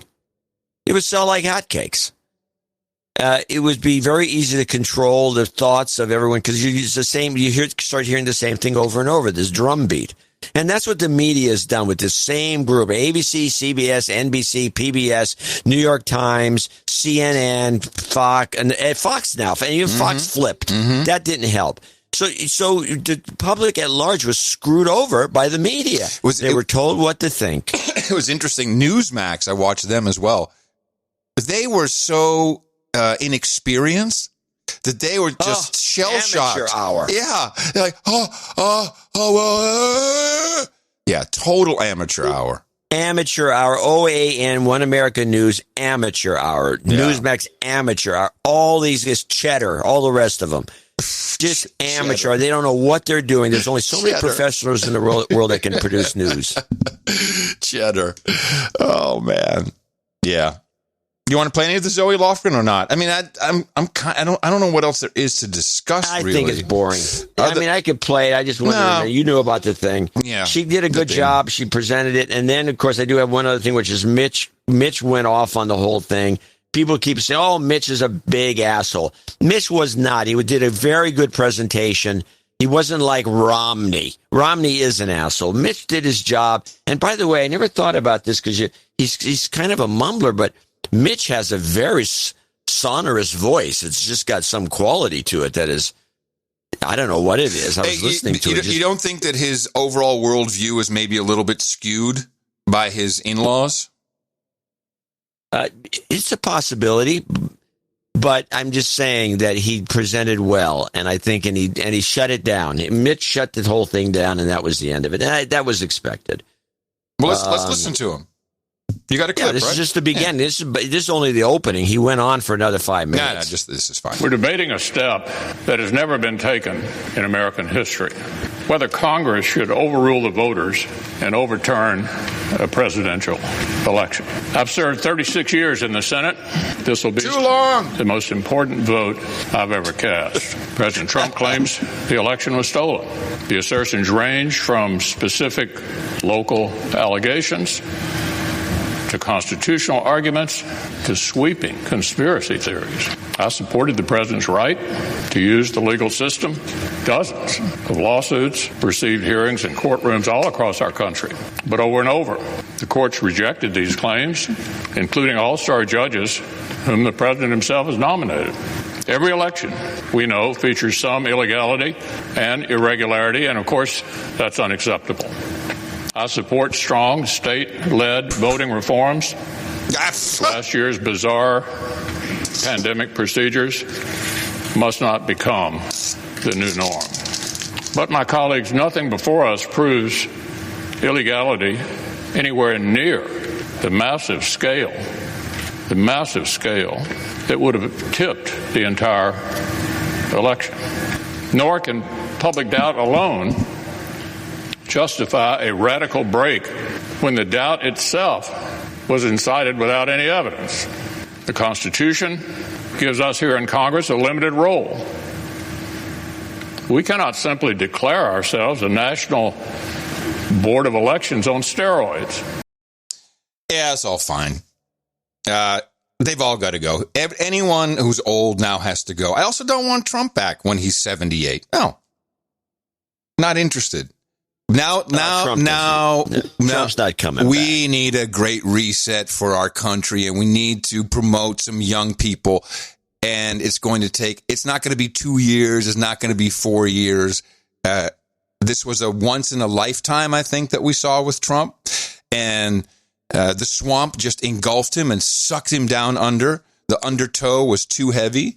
And of course, he's flawed. He's great at firing people. He sucks at hiring people. And that's probably true of his business as well. But, in business, it's a little that's easier. the way he relies on his family. Yeah, so because he can trust them. And no one else. And the swamp, Mitch McConnell, you cannot be in Congress for 36 years and not be a part of some swamp. Yeah, so we need young people. We've got Mackenzie Kelly here, who's just gotten on the Austin City Council. I'm going to see what I can do for people like that who are coming up to the right. It has to be local. I don't want Austin to go to crap with Joe's Build Back Better. And believe me, it'll be a fight because a lot of Build Back Better people live here. It's loaded. Although, there's a couple of things. When you're going to bitch about Trump, which it's easy to do, I would say his huge mistake was that first of all, he became less and less his own man as time went on. And by that, I mean, he should have, when he first got in, within the first 2 years, and especially during the phony baloney Mueller investigation, he should have pardoned both Assange and Snowden. I think he's off. I think he's still going to pardon Assange. Well, I hope he does. He should have, but he should have pardoned. Why is he pardoning him now? Assange helped him get elected. Now I don't know. Waits. It's an idiotic thing to do. He should have pardoned him right off the bat, and then he should have pardoned Snowden, because Snowden knows more about what's going on in the deep state, the real intelligence deep state, and he would have had to have helped Trump out, and he would have probably put the kibosh on a number of things if he was out and about. And if Assange was out and about, it would have made a huge difference. But no, he lets him rot in jail. One of them's rotting in Russia, but he's not rotting in jail. But Assange is rotting in jail. He doesn't do anything about it. I thought it was a stupid thing it was a stupid approach. He was obviously talked out of doing it. What I believe happened here is he played the long, dangerous game. What? Zephyr just went by. Okay, ladies and gentlemen, we have a Zephyr report. What is the state of the economy? John C. Dvorak. 9-car train. Holy crap. Well, now, this was interesting because this was the regular Zephyr going through. It was late. This is very late, which is the way the economic collapse is going to take place. And it did not have a mail car? It was a full-on 9-car Zephyr? No. It was the regular no mail car 7-car Zephyr. Yeah. With 2 additional cars from the same family of cars. There were cream colored, 2 of them, 2 added cars, private cars. One was just a regular, just a sleeper, and the other one was a dome car at the end. And it was an observation car, and I don't know what line they were from. It was some. I'd have to look it up. But there were 2 private cars, and I think they were part of the same sale. So this was somebody who was super rich. 2 cars. They bought 2 cars, put them on the Zephyr. They were celebrating the win of Biden. The super wealthy in this country are behind Biden, and that was a reflection of it going right by my house. Ladies and gentlemen, there's your official Zephyr economic report. We have good news for the elites. If you are worth over $100 million, you're going to be doing just great. If you like all the other schlubs around here, look at Bitcoin. A little bit earlier, it hit $40,000. Oh, my God! Woo! Listen to that horn! Yeah, but that sums it up. It's going to be great for the elites. If you got tons of money, it's going to be fabulous. Yeah. Well, I mean, clearly, the dollar is losing value. I mean, you can say, oh, Bitcoin's become very valuable, or you could say the dollar has become less valuable. And I think it's less valuable in the international market. The local markets you always have to figure when a currency becomes more valuable or less valuable, it has a number of effects. One, it doesn't usually affect the domestic market because you pay $1.50 for a gallon of milk, whether the dollar's worth a lot or not. It's the same amount. So domestically, it won't make a difference, and people aren't traveling. So what difference does it make? You're not going to Europe to spend your money. But internationally, where it really makes a difference is it hurts travelers and it helps exporters because now American goods are cheaper. And that's why the international market doesn't like to see the dollar go down because it makes our goods, and we are manufacturing more thanks to Trump, it makes our goods cheaper on the international market and makes us more competitive. So it's a good thing, a bad thing. It's got all kinds of issues going on, but obviously, somebody's got a lot of money to be flying and rolling around in those 2 cars. 2 cars. It's probably a dude who bought Bitcoin at 5. Or, yeah. Well, it could be. We have a couple of those in our audience. I'm going to go past Dvorak's house. Hey, beanie babies, huh? Boy, Dvorak, look at my train. Oh, yeah. All right, let's take a break, ladies and gentlemen. I I want to thank you for your courage, Mr. John C. Dvorak, and say in the morning to you, it is indeed the man who put the C in C-SPAN, John C. Dvorak. In the morning to you, Mr. Adam Curry. Also in the morning to all ships at sea. Boots on the ground, feet in the air, subs in the water, and all the dames and knights out there. Yo, and we are looking at, oh my goodness, we are looking at 2630 today, trolls. 2,630 trolls are all lined up. Wave at me, please. These guys have been, guys and gals, I should say. That numbers can't be right. This is Thursday. Let me check it again. Let me make sure. 2602 went down by 1. Yeah. People want to hear what we have to say. So look sharp. You can join this troll room, which is filled with people who, well, if you're listening, you probably like them. Could you turn your speakers just a bit, John? I've been trying to compensate all morning, but I think you just turn it up when I turn it down. No, I don't turn it up. I haven't touched it. Oh, just turn it down just a little bit, if you don't mind. What? Okay. The troll room can be found at noagendastream.com, and you can hang out, listen to the live stream. There's lots of live shows taking place, or it'll be something that's playing on the stream that may be pre-recorded, but you can sit there, talk about whatever you want, or maybe troll the show, troll the host, just troll each other, or just talk about anything you want. And while you're in there, ask someone for an invite to noagendasocial.com. Now more than ever, get away from the mainstream social media. Is just not going to, if you're thinking of starting something, don't start it with any help from that.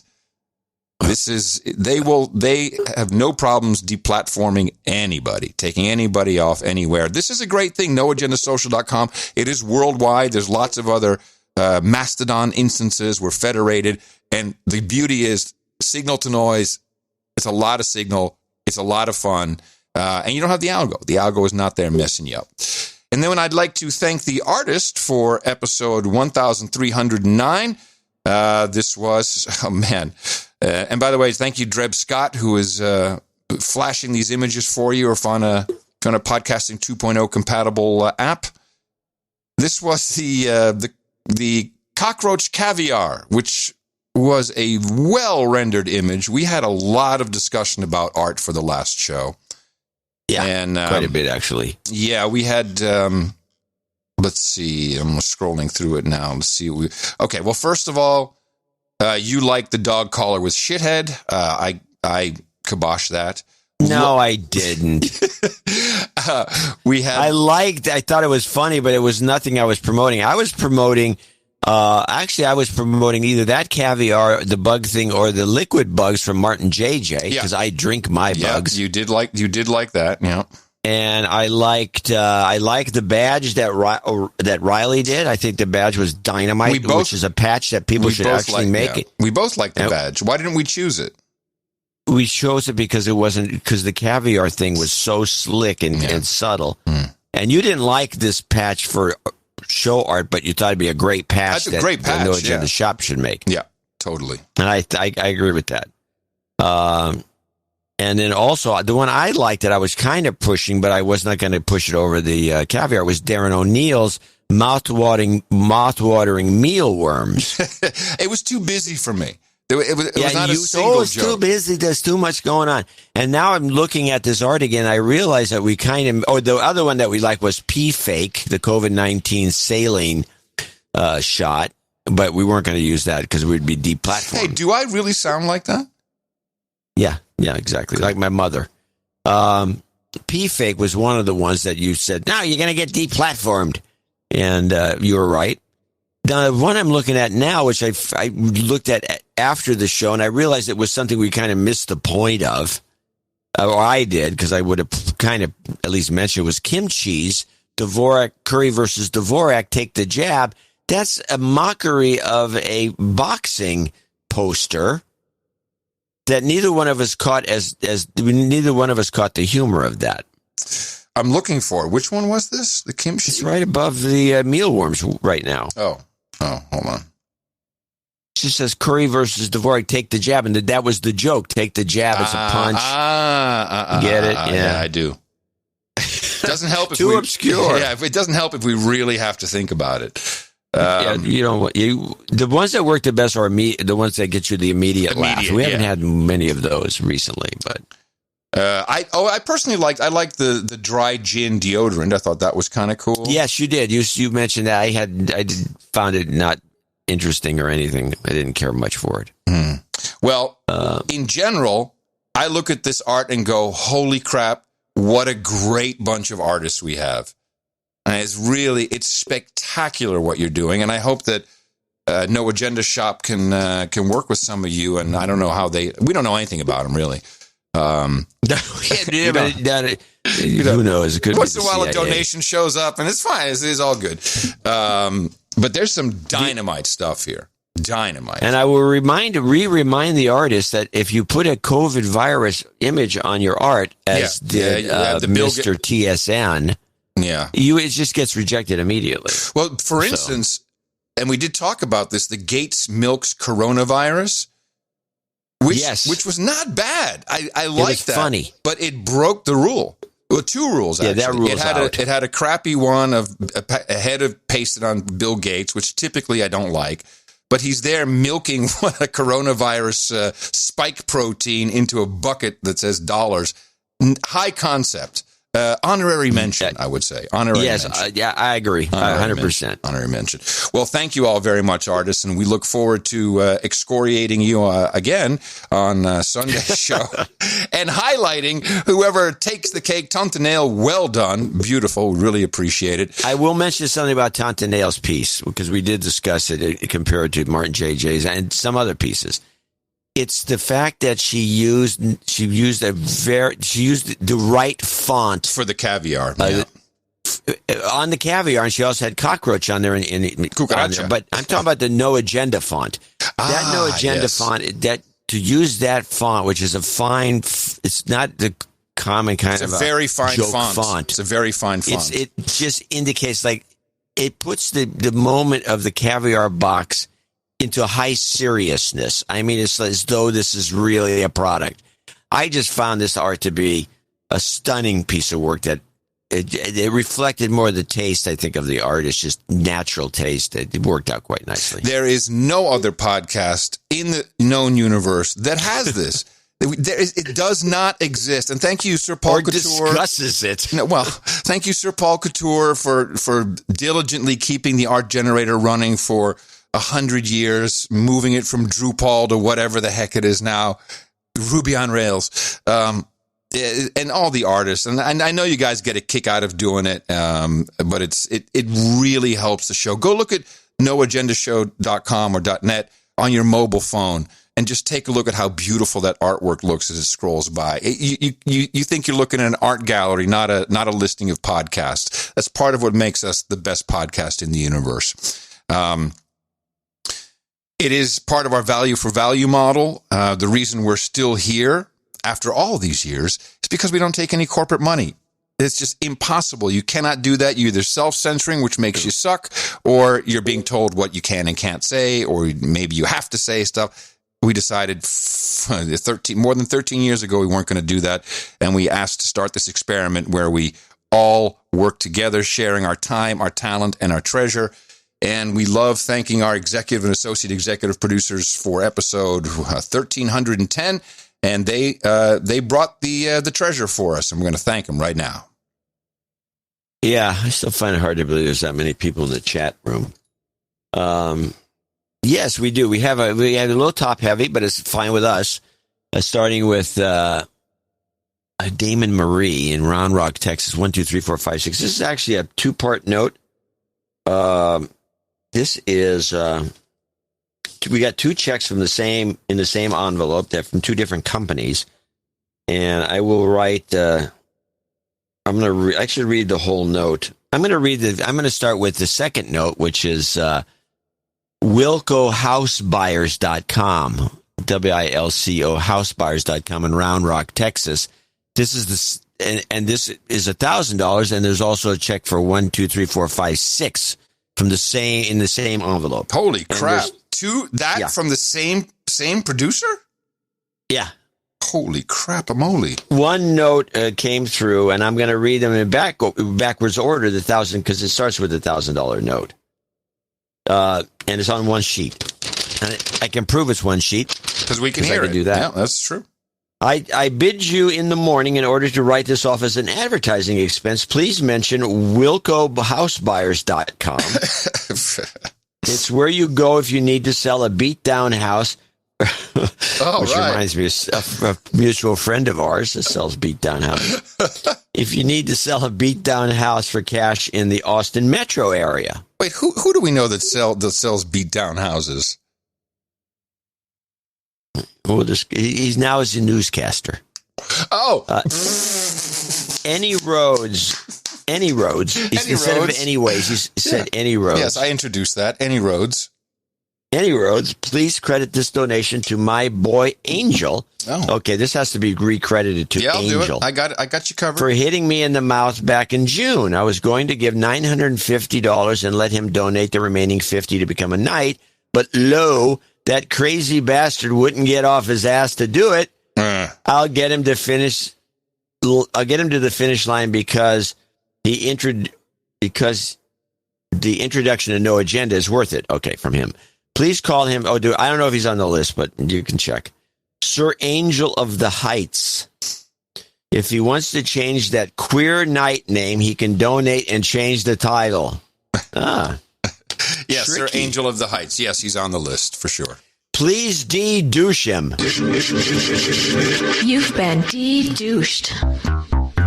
And play Cuomo some noise he made, then Fauci wheezed 2 times. By the way, yes, he tells me I gotta put up a new sign-up page. Give Sir Angel cigars and Jell-O shots at the round table. Breakfast of Champions. How old is Sir Angel? Okay. And then we go back to the second note from David Marie. Me again, this time with another company check, and this one's for me. Appreciation doesn't adequately communicate my gratitude for what you do. The information is intriguing, the insight often eye-opening, and the humor is a fundamental element to the show. Many thanks, boys.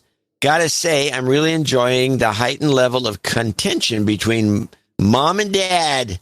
We're going to drop that meme. The tension is compelling. The friction like polyester rubbing between my thighs while running. Oh, nasty. You're going to get a shock. The slow tearing away of fresh leaves me cachinnation. Leaves me in cachinnation. Perhaps too graphic. Adam, I'm interested in getting my pilot's license. Any tips? John, would you rather be a carpetbagger or a scallywag? Lastly, we're building a small office building in downtown Red Rock. And with the uncertainty in the office sector, I'm looking at creative ideas to get the space leased. What are your thoughts about creating a podcast studio that can be rented out by content creators? Give it to me straight. Sounds like an exit strategy. No. Give it to me straight. No, if that's stupid. No, that's stupid. No, don't do it. I know people who've done it. It didn't work out. It's in Austin. Yeah, except for Gimlet. Well, it's not about the studio. It's about your fabulous content. I want to hear it. De-douche me, por favor. You've been de-douched. Okay, now we got a jingle request. Another one from the early days. Instanight Sir Corn Dog of Cornucopia. There's already plenty at the round table for me. And then we still have to play the Cuomo Fauci stuff. I have that. And regarding pilot's license, yes, shoot me an email, and I'll tell you who you can talk to here in Austin. You just got to go start. Get in that Cessna 152, baby. Yeah. The Constitution. And I'll throw a karma his way as well. You've got karma. And thank you for those 2 donations. Yeah, that's fantastic. $234.56. Frank, a lot of value. Yes. A lot of value. See something in the show. Frank DeZoglio in Jamestown, Rhode Island, 1,000. And he has a short little note which says, keep up the great work, and I appreciate the time that you and Adam put in. Well, thank you. And we appreciate the phenomenal value you're sharing with the show. What a start to the new year. Thank you. Yep. Thank you. Now we have another note that was sent in by John Pacifici, who's been involved. He's the one who's been in the void a couple of times. Yeah. In Lutz, Florida. It's $500. Happy New Year's. I'm finally reaching my first knighthood and beyond. I think he's on the list. Because I put a big arrow in this thing when it was scanned and sent to Eric. Big arrow. Yeah. And beyond. With the enclosed $500 donation to the best podcast in the universe, I'm also deeply grateful for you reading an earlier note of mine as a make good during 1306, which made a nice stocking stuffer for me and my son. Although I sometimes miss John's old stints on the Twit network, as he often outnumbered or was the lone voice of sanity, I stopped listening once Leo seemingly turned all his shows into This Week in Woke. Then again, the No Agenda Show is the only podcast that I've always downloaded and listened to consistently year after year, and indeed is the only podcast you need. Your media insights and deconstructions are consistently excellent. And you truly help me keep sane amongst the M5M's persistent and obvious gaslighting. We've gone to 2 weeks to flatten the curve, to until we get a vaccine, to vaccines may be useless in the face of the new mutant strain. The only thing missing is the CNN Chiron stating, breaking news, we have always been at war with East Asia. I think it's East Eurasia. It could be, but I think he says East Asia here. Please give karma to the No Agenda Nation as a whole. If possible, I'd like Club 33 Raven or Bambi call out, or barring that, a dealer's choice. If available, I'd like to be known as John, Knight of Gasparilla and the Swamp. And since I'm an old school's 80s kid, no need to add anything new to the round table. I'm perfectly content with the traditional hookers and blow. Very good. Here's hoping for a better 2021 for everyone. Steve. Straight from Reseda, here she is, Raven. Give it up. Good You've times. got karma. Raven. Now, do you have a note from Carlos? Who's next on the list? No, he said he sent it to you. He never sent it to me. Well, let me double check, but I don't think I even came across his name, which is very odd. I don't know how that happened. Did you look up Carlos? Did you look at the subject line donation? That's what you do. Yeah, I do that frequently. Well, he wants a de-douching. We know that. You can do that for him right away. You've been de-douched. Andrew Eichternach. Here it is. I got it. You got it? I got it. I just found it. Let me see what he's got here. Okay. Long-time listener, first-time donor. He just got de-douched. Things are tight, but got a bit of extra dough for Christmas and wanted to start the year right. I appreciate you both for the outstanding job and simply request chemtrails, as that should have been the way to vaccinate everybody, a house favorite, and karma for the two of you. Just my voluntary bullshit. He's got his vaccination. Oh, boy. Oh, and he sent his proof of vaccination, which is good because if you don't have proof of vaccination, you're not allowed to listen to the show. Sorry to tell you that. So, yes, we get two classics for you. Chemtrails. They're saying that all hell is going to break loose and you're going to need a Bitcoin. You've got karma. I did forward that to Eric, though. It's always amazing how that doesn't come through. Yeah, okay. Well, I did get something that you'd be interested in hanging on the wall. What's that? I don't know if you hang stuff on the wall that says stuff like FCC license, for example, things like that. Yeah. It is our official from the U.S. government notice from the U.S. Office of Copyrights and Trademarks of the No Agenda trademark. Holy moly. And what is our class? What classification is that? Is that now trademarked? I don't know. And thanks to our No Agenda producer who helped us out so massively with that. Well, good. Congratulations. Yeah, I'd like that. I wouldn't mind having it. And then I can do a little No Agenda tattoo on my arm with an R, with a circle. Yeah, there's something. Cool. All right. I like it. Let me... Andrew... I'll take him. Let me do this. Andrew Echternach, maybe? 333.33. Thank you so much. Hey, guys. is my first donation and is long overdue. May I receive a de-douching? Yes, you can. You've been de-douched. I got hit in the mouth with my buddy Scott this past spring. We've listened religiously ever since. Speaking of Scott, can you call him out as a douchebag? Douchebag. Anyways, you're killing me. I try to hit as many people as I can in the mouth, but so far my friend Natalie is the only person I know who continues to listen to the show. She donated for the first time a couple episodes back, but never got a de-douching. Oh no, can you de-douche her? Yes. You've been de-douched. Thank you both for keeping my amygdala small. It's much appreciated. No jingles, no karma, and stay safe, and thank you very much. Then we have Scott Salamango from Detroit, Michigan, 333. Thank you. Appreciate that value. For starters, tip of the cap to JRE for turning me on to the best podcast in the universe. This is my first donation. Rogan donation. So I'd like a de-douching. You've been de-douched. Just like President-elect Harris, I practice the Kwanzaa principle of Kuchikjula, which he so eloquently explained means be and do. Therefore, I plan to be a no-agenda knight and do whatever it is knights do. Well, you're doing it right now. Adam, you want a dog name that can show superiority over a dog named Paul Anka?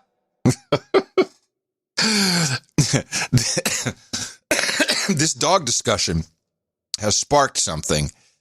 There's a lot of people who are very interested in my sudden turn in my love for dogs. He says, I've got the perfect name, Chuck Norris. Yeah, no. Yeah. I have the name. So Tina can have Paul Anka. That's fine. I'm going to have Diogi. It's going to be my dog's name. What? Diogi. Diogi? Diogi. Yeah. D-O-G. Diogi. That's going to be my dog's name.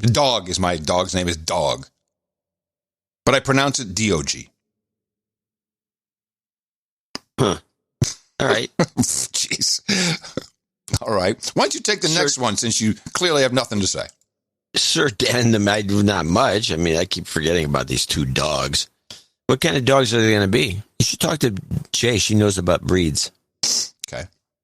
Sir Dan the Man in Cape Coral, Florida, 333. A couple of jingle requests. MILF, love you, mean it, and LGY. Happy New Year. Please accept the donation, 333, to start 2021. Normally, I'd have put this on the PP note, but when donating via the link on your page, the note isn't obvious, and I missed it. Yeah, a lot of people have said this. For some reason... It's PayPal. It says shippers. It's very obvious to a lot of people, because most people... Not on mobile, John. Check mobile. It doesn't show up on mobile. I don't know what it looks like on mobile. That's what 90% of people use. Mobile. Is he on mobile? He's on mobile. He's on mobile. You gotta mobile optimize the page, Dvorak. I don't know. I got nothing to do with it. I got it. I know what to do. There is I get it. I have an idea. He continues, when I last donated in October, it was to request emergency health karma from my mother-in-law. Sadly, no amount of karma would have worked. She passed away within 24 hours of a massive stroke. She was 87, a widow, and led a full life. She was healthy up to that day and went quickly. It was probably the way she would have wanted it to go, but we miss her. We miss her. Her, such is life. Her death certificate was not listed COVID as a cause of death. I checked. Well, that's good. We should check on this, because most of the time they just put it on there. They throw it right in there. To happier news, the donation is on of our 32nd wedding anniversary occurring on today. Wow, 32. When I realized the show fell on our special day, I knew I had to give. The only thing that would have been more synergetic is if it was the 33rd anniversary. It's okay. We'll be here next year. I love my wife more than anything. We've been together since high school and married while in college. She's my MILF, my sizzling hot spouse. Linda, you're my everything. Love you, mean it. Aw. And he wants those jingles, right? There we go. Yeah. MILF, that's one mother I'd like to Love you, mean it. Yay! You've got karma. Sir Acid of the Scandinavian Woods in Courtice, Ontario, 25151 becomes a first associate executive producer. He got some jingle requests. I got ants, bomb them, kill them. Want somebody to think of their children. Hail and well met. With this donation of 333.33 Scandinavian, we have to make a note that goes up, upgraded. Moving up to the execs. Good work. Upgraded. Yep. I have made it to the glorious rank of Baron and would like to be known forthwith, if the Peerage Committee allows. Baron Chris of the Kawartha Highlands and Knight of the Rare Encounter. Approved. Done. For my protectorate, I would like to request the townships of North Kawartha and Trent Lakes in Ontario's county of Peterborough, due to them containing the beautiful Kawartha Highlands Provincial Park. Thank you for the details. I conducted a poll this week on the No Agenda Social, asking people what they think happened to Jack Ma. At the time of writing, a plurality of voters, 48%, believe he has been locked up in a Chinese gulag. Another 23%, that's my guess, by the way, I'm on that, tick off the box for me. Another 23% think he fled the country and is hiding out somewhere. 16% of respondents said he was executed by the CCP, and remaining 14% say that nothing at all has happened to him. Who knows what the real answer is, but this was a fun experiment that I hope others take up. Thank you guys again for your time and talent in putting together this treasure of a podcast for us. Baron Chris of the Kawartha Highlands and Knight of the Rare Encounter, once known as Sir Acid of the Scandinavian Woods. Of Courtice, Ontario. Courtice. You're pronouncing it wrong, John. It's Courtice. Not Courtice. I got ants.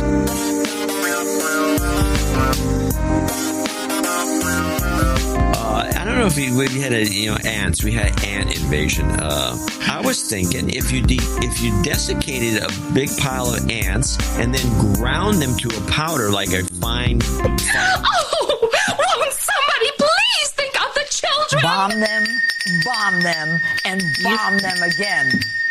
You've got karma.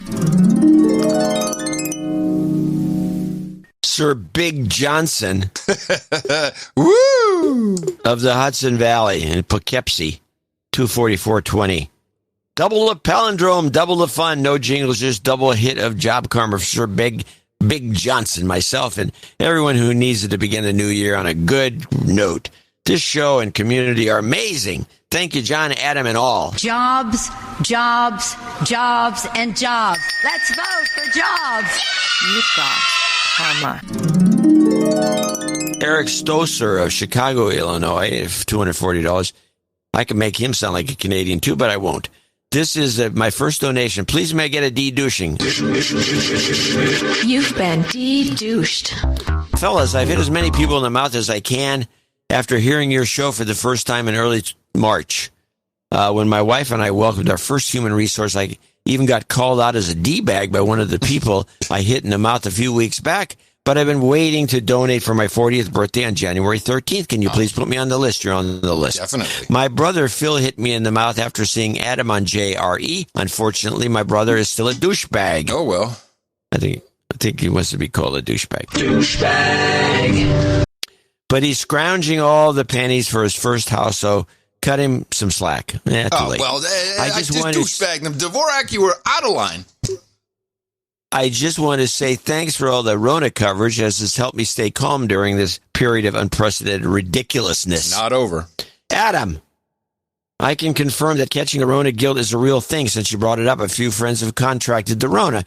All mild cases, but they all told me how upset they were with themselves, and one even mentioned they cried from guilt. Wow. She could see my facetious smile behind the mask when she told me and asked what's so funny, and I told her about the Rona guilt syndrome. She actually got a chuckle from it, and hopefully it made her feel better about her mask failing. Anyway, this is really the consequence, and it makes so much sense when you see people who have just decided this thing is going to kill you, mask up. Austin, they're masked up everywhere. I'm sure it's the same where you are. And then because they're so underinformed, when they catch it, they think that they've done something wrong. They have been so programmed, these people, to think that if you do everything Fauci says, everything that whatever the professional fill in the blank, that you'll be safe. No. Where did this programming come from, Sir Adam? From the mainstream media. Uh-huh. Mm-hmm. The note continues. Anyway, this is truly the best podcast in the universe. Can I get some karma for all of us in that universe? Because shit's getting wild. May I also have a biscuit on my birthday? Followed by an it's true. They always Thanks. give me a biscuit on my birthday. That's true. You've got karma. Yeah, that's that Mo Fact show you were ragging on. I wasn't ragging on it. Mm-hmm. Biscuit. Laura Renenkamp in Philadelphia, PA 23838. There is no note from Laura that we can find. I even went back and found the donation with her real email address, and there was nothing from that. Oh, no. Sir Cal of Lavender Blossoms. Buddy. 235.27. We'll always be in business as long as Sir Cal's in business. Right. 23527 from Northville, Michigan. Happy New Year, my friends. Check us out on YouTube to get an idea about our farm. Channel name, you ask? Lavender Blossoms. Yeah. Cheers, Sir Cal. Thank you very much, Sir Cal. Shocker. Happy New Year to you. Happy New Year. Sir Happy New Year. CAH 23456. It's been a while since donating, but my wife, a CTICU nurse, literally used a no agenda phrase and said, I'm saving my vaccine for someone who needs it more. Good one. It's actually, I don't want to jump the line. I'm getting in the back for someone who needs it more. That's even better. I don't want to jump the line. It's great. Yeah. The kicker is she never listens to the show. I'd like to call her out as a douche. Oh, no, I'm sorry. I'd like to call out as douchebags my two friends. They know who they are. Douchebag. One more. Douchebag. No jingles, no karma. Love and light to Sir CAH. Love and light to you, Sir CAH. Brian T. in Miami Beach, 233.33. Shall I read this one? It's a long one. Yeah, go ahead.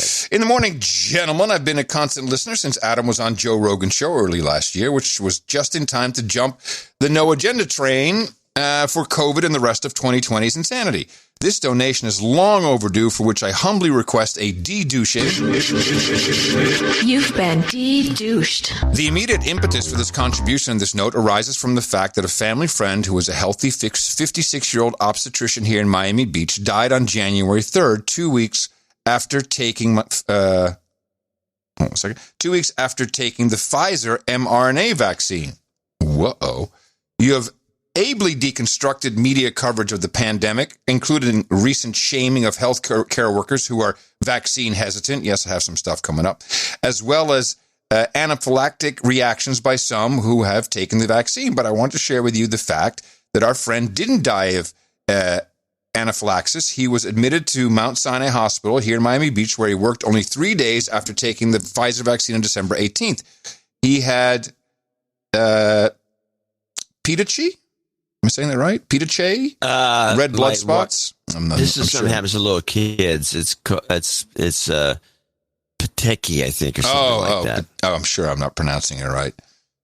So it's, I see. It's red blood spots on his feet and hands, and his blood platelet count. Jeez, I should never have taken this one to read. Was 0. He was diagnosed with acute immune. I'm going to give up. Why don't you take it from here, John? This is not going to go well. That's a good one. He was diagnosed with acute immune thrombocytopenic purpura. Wow. Purpura. Nice. Well done. ITP. We just go with ITP. Yeah, you could have skipped it and said ITP. Yeah, caused by the COVID vaccine and admitted to the ICU. A team of experts tried to raise his platelet count for 2 weeks to no avail. 2 weeks before a last resort surgery, he died in minutes from a hemorrhagic stroke. Oh, my God. I have sent this information in a separate email to John's email address, including the Facebook post from our friend's wife that describes what happened. She states she wants this information out there, so I'm sharing it. I'd probably be banned from Facebook. Here with the citizens of Gitmo Nation. I'm not a medical expert. Our friend was pro-vaccine, and I'm not interested in spreading propaganda or fear-mongering. These things happen. Perhaps this was an isolated incident. Let's hope so. But this information is real, and if useful to anyone, it will have served its purpose. I doubt it will be covered by the M5M. Let me think. I think you're right. No. I request a heaping dose of karma for folks negatively affected by the virus, the lockdowns, the vaccines, and particularly for our frontline medical workers. I'll save the jingles for another time. Keep up the great work. Brian T. in Miami Beach. That's right. We'll throw in a goat karma for everybody. You've got karma. Yeah, you can read this one. I've been a listener for a while. This is Dame Carol Ann of East Hatchet Ranch, 22222 from Pueblo, Colorado. Yes, she is. Thanks for confirming. Yes, she is. I've been a listener for a while. I became a dame during your 10th anniversary show. Did it hurt? I've been donating on a payment plan, thank you, and I've had a few extra donations as well. I've made it to Baronetess. Whoa! I would like to be named Carol Ann Baronetess of Hatchet Ranch.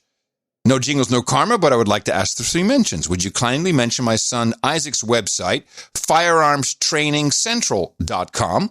Listeners can locate great firearm instruction in their area and class schedules. My older son Joshua is turning 42 on January 9th. Please put him on the birthday list. He's on it. Joshua hit Isaac in the mouth years ago, and Isaac turned and hit me in the mouth in 2016. A family that listens to No Agenda together likes each other a lot and gets along great.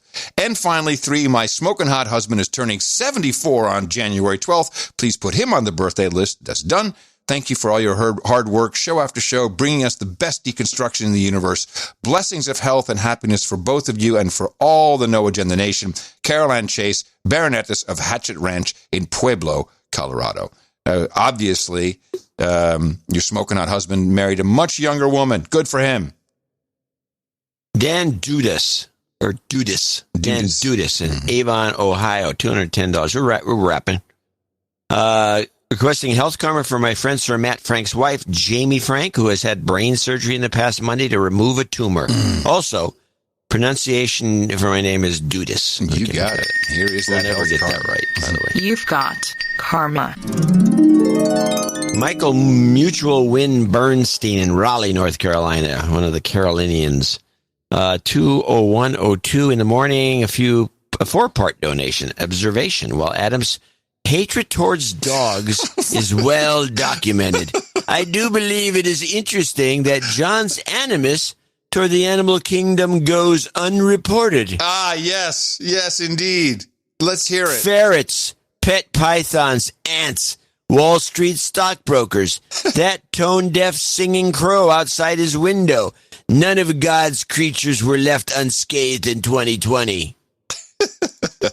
Success. While a majority of people floundered, no doubt another animal John despises floundered.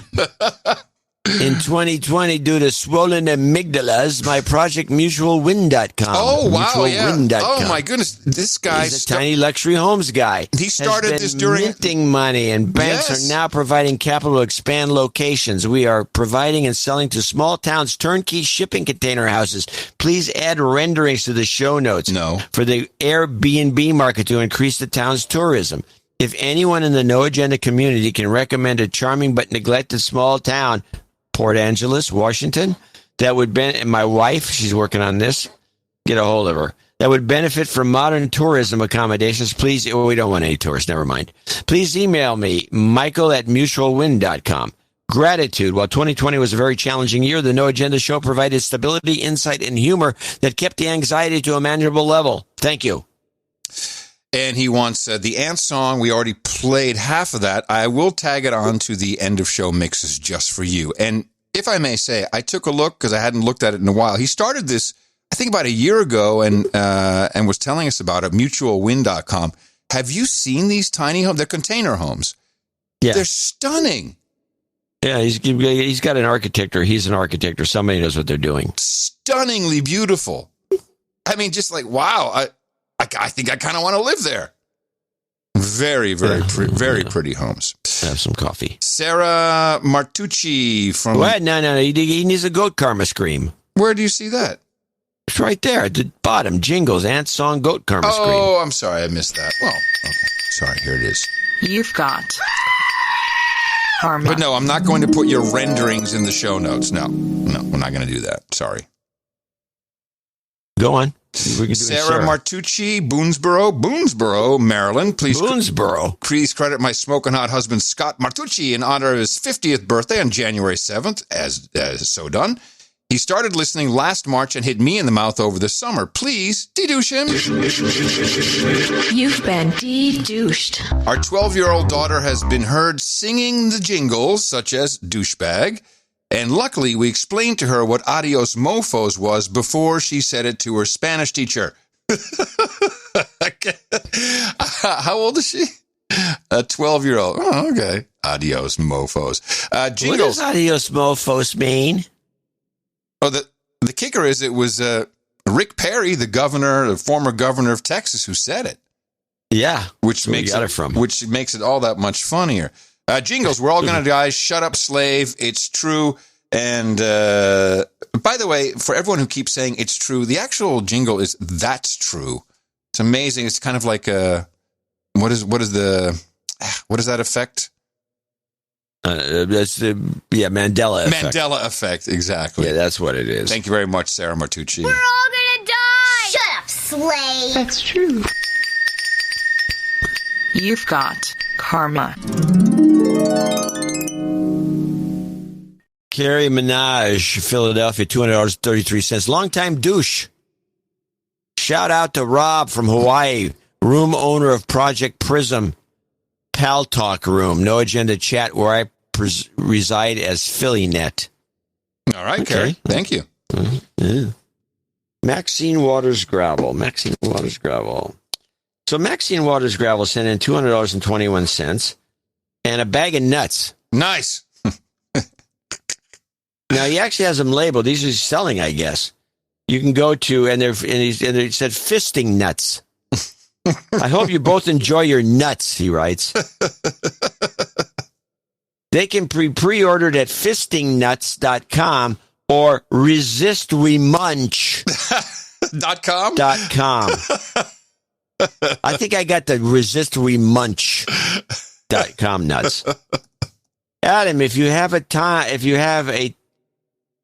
let's start that one over. Adam, if you have time, a tight fisting nuts jingle and an orange karma. Resist we munch. Maxine Waters Gravel. Just go for it, John. Tell us your peeve about the fisting method of eating snacks on an airplane. Okay. I see this on the airplane, and it's very annoying, and I think it will result in fights breaking out because it's just so annoying to watch. Guy takes his bag of peanuts, and he throws a pile of them into his palm of his hand, and then he makes a fist around the nuts. And then he shakes his fist to try to bring a nut to the little hole. Stop.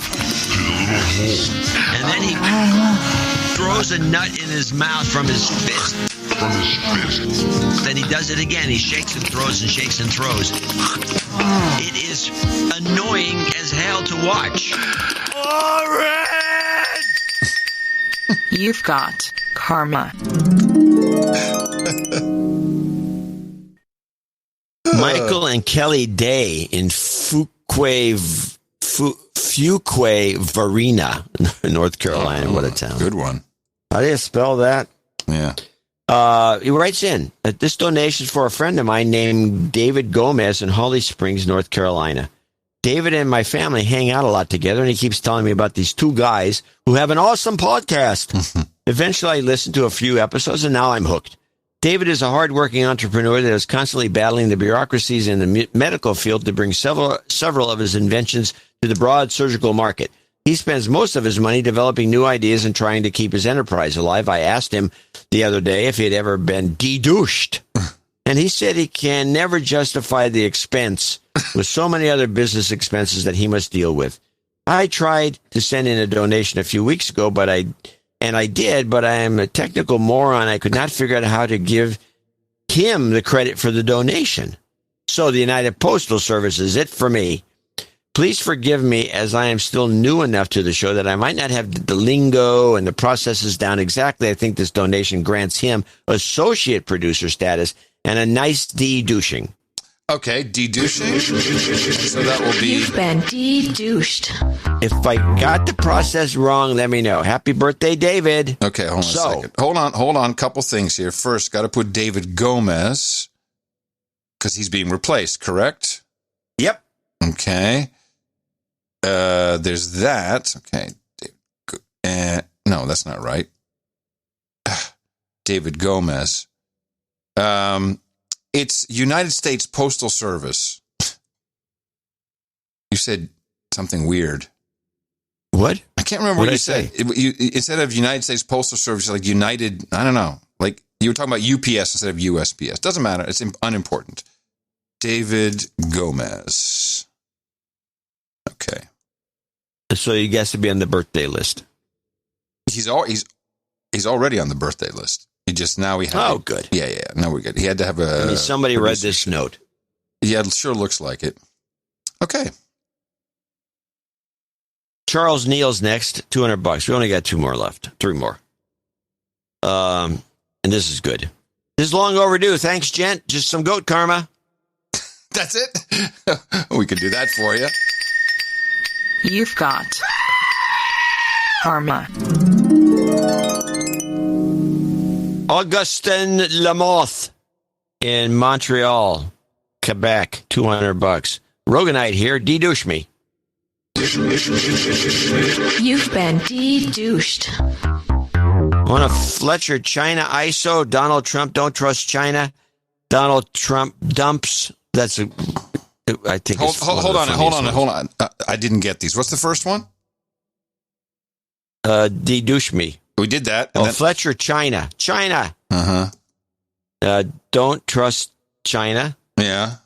Donald Trump, don't trust China. Donald Trump dumps. I can't even find the Fletcher one. This is what's odd. Fletcher China. I can pretend to be Fletcher. Yeah, you can do Fletcher. Okay, and then we need Don't Trust China, Ass-ho. I got that one. And then dumps. I got dumps. And then dumps. To make it disgusting. Only to make it disgusting, the juice ISO. Oh, yeah, that's going to be perfect. That's gross. Yeah, no, it's good. It's who these people are, John. There's nothing you can do about it. Love from the Montreal Canadian. Happy to finally support the Gitmo Nation gang. JCD, let me do a donation segment. JCD, I don't know what that means. Okay. So I'm going to do it. Ready? Yeah. And 3, 2, 1, go. Sorry. Let me start over. Ready? Yeah, I'm ready. Go ahead. China! Donald Trump, don't trust China. China is asshole. Oh, my gosh. Wrong order. I'm sorry we have to do it again. I screwed it up. You got to do it again. Excellent work on the China. 3, 2, 1. China! Donald Trump, don't trust China. China is asshole. They did dumps. They call them dumps. Big, massive dumps. Oh, my gosh. Can you see that juice? You've got karma. Just gross. Yeah, Gross. Pretty much. That's your band. No. Last and but not least, in Bulverde, Texas, we got Chisholm Cook. And he came in with $200 in the morning. First, let me say how much I appreciate what you do, and your podcasters do, what everyone does there, all the producers, which I suppose now includes yours truly for what we do for the world. I found no agenda through the unconventional Romo pathway after catching the first JRE from Austin, where Adam talked about MoFax. Given the nature of events at the time, dove into Mo first. Mo and Adam changed my understanding of reality. With all the insider references and well-established lore to catch up on, I found no agenda to be a slow burn. But I'm now quite hopelessly addicted. I've also found no agenda to be some kind of carrier mechanism for my red pill, much like zinc to hydroxychloroquine. There you go. I took my first dose of red in 2015, but it wasn't until 2020 that the scales fully fell from my eyes. If Mo was my second follow-up dose of red, no agenda was definitely the proverbial nail in the coffin. I will be working my way to knighthood in 2021. In the meantime, I'd like to thank you specifically for inspiring hours of discussion on my podcast, Justified Pursuit. Forgive the shameless plug. My partner, cable 15-year-old vet of the radio biz, and I, well, that sounds great, and I are committed to the fight for truth. Rest assured that we will We will stand alongside you guys, Mo, and the rest of your intrepid cosmic warriors, punching the sleepers in the face at every opportunity. Once more, unto the breach. Clear, dear friends. Chisholm, Cook, J.D., Justified Pursuit. I don't know. Very nice. Bad read. I'm sorry, Chisholm. That's all right. I love it. Thank you very much, Chisholm. Appreciate it. You've got karma. I do have one note to read, since this will be a knighting from Jason Cotting. And he says, John and Adam, I've been sending $5 a week checks for a while now. According to my records, $5 a week. I have surpassed the threshold for knighthood. I've been listening since 2014, currently at $1,686.16. So he would like the title of Sir Salty Medic, Knight of the Jesus Freaks, and for the round table, pecan pie and fresh brewed iced tea. Oh, we've got a teetotaler amongst us. Okay. If you'd be willing to mention my new business I started up, I'm selling stickers that express dislike for Californians moving into our home states. My website address is don'tcamyusa.com. I have stickers for Utah, Colorado, Texas, Idaho, and Wyoming. More to come as business grows. Thank you very much, Jason. And we'll be seeing you at the round table later on, and look forward to that.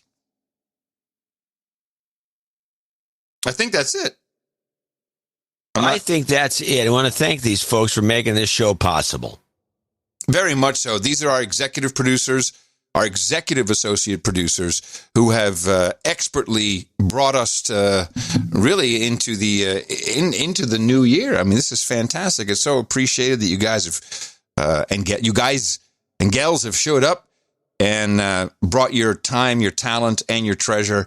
And look forward to thanking more people who came in our second segment, those above $50. For now, though, you can take these titles and you can be assured that these are real Hollywood, mainstream, massive, every douchebag will recognize an executive producer title or an associate executive producer title, but they will be jealous because no one really has one like you, I don't think.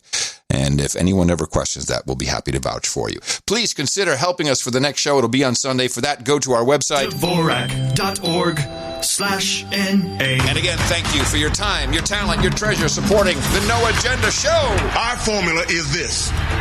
We go out, we hit people in the mouth.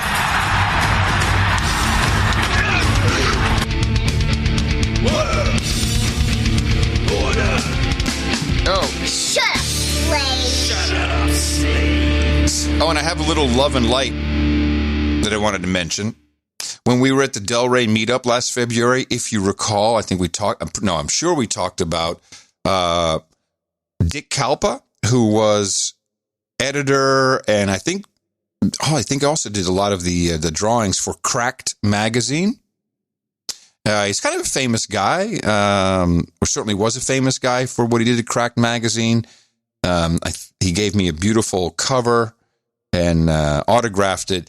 And sadly, we got this note from his son, his wife, Crystal. Adam, just want to say thank you for the Delray meetup last February. My wife, Crystal, and I organized the meetup. My father came with us. He was recently hospitalized for a blood infection, and we came to find out he actually had stage 4 bladder cancer.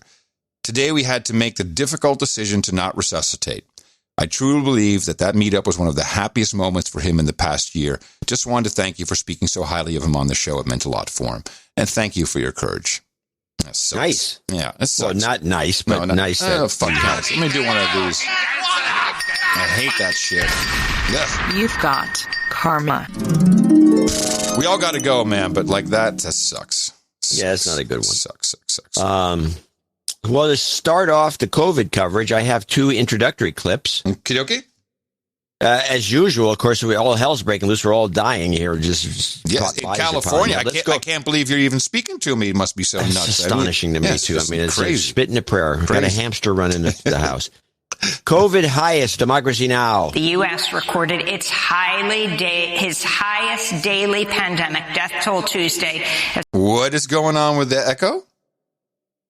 This is the way it should be presented. I'm sorry. I didn't realize. The U.S. recorded his highest daily pandemic death toll Tuesday as 3,775 people succumbed to COVID-19. Hospitalizations also reached a new high, while the number of confirmed COVID cases topped 21 million. States are calling in National Guard members, training additional volunteers as part of new efforts to speed up the rate of vaccinations. This is how her show was? Yeah, we also have the UK report if you want to get that to it. Yeah, we might as well, because I have a couple of UK things that I think are relevant, so let's listen to that. In Britain. Seriously, this echo was on during her entire show? Well, I may have added it for emphasis. Okay. In Britain, officials are ramping up their vaccine drive as new estimates show as many as 1 in 50 people living in the UK of COVID-19, with that number reaching 1 in 30 in London. Britain's now in its third lockdown in an effort to stem the rapid spread of the new coronavirus variant. Okay. So I have a couple of UK clips just to let everybody know what's coming down. It's happening there. It'll soon happen everywhere in Europe. It's already taking place. And I fully expect this to happen here once the Biden crime family gets in. This is and I could have read this myself, but I kind of like that we had a YouTuber who is doing this for us. This is the Anomaly guy on YouTube. Readout of UK headlines regarding hospitalizations from 2012 through 2019. Remember, the national health system is at risk. It's all we have to lock down because of this. Hospitals full to bursting as bed shortage hits danger level. 2013, hospitals scrambled to prevent crisis in NHS's toughest ever winter. 2014, more patients overstretched doctors. Is the NHS facing a winter crisis? 2015, hospital bed occupancy rates hit record high risk in care. 2016, hospitals in England told to put operations on hold to free up beds. 2017, NHS bosses sound alarm over hospitals already running at 99% capacity. 2018, NHS intensive care units sending patients elsewhere due to lack of beds. 2019, hospital beds at record low in England as NHS struggles with demand. So it's not really something new. It's just being presented in a different way. A little bit of echo and it'll scare you. Bojo came out, Boris Johnson, to deliver the sad news, everybody. It's not good.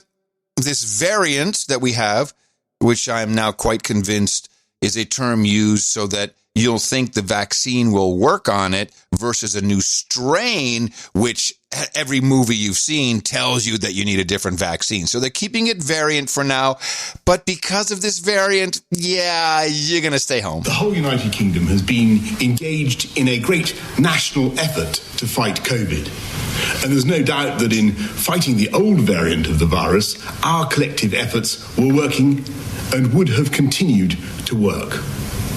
But we now have a new variant of the virus, and it's been both frustrating and alarming to see the speed with which the new variant is spreading. Our scientists have confirmed this new variant is between 50 and 70% more transmissible.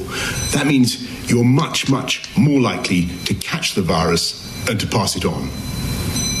As I speak to you tonight, our hospitals are under more pressure from COVID than at any time since the start of the pandemic. In England alone, the number of COVID patients in hospitals has increased by nearly a third in the last week to almost 27,000. And that number is 40% higher than the first peak in April. On the 29th of December, more than 80,000 people tested positive for COVID across the UK, a new record. The number of deaths is up by 20% over the last week and will sadly rise further. And my thoughts are with all those who've lost loved ones. So that's exactly a minute and 20 seconds of him telling you that you're screwed. This new variant is it's so transmissible. Not going to kill you, but it's very transmissible. And I'm sorry, you got to stay. Let's just get to it. With most of the country already under extreme measures, it's clear it's time to screw you some more.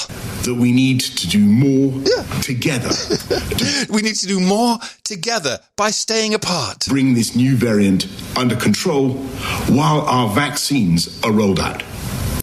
In England, we must therefore go into a national lockdown which is tough enough to contain this variant. That means the government is once again instructing you to stay at home. You may only leave home for limited reasons permitted in law, such as to shop for essentials, to work if you absolutely cannot work from home, to exercise, to seek medical assistance, such as getting a COVID test, or to escape domestic abuse. Wow, thanks. Thanks. I can escape domestic abuse.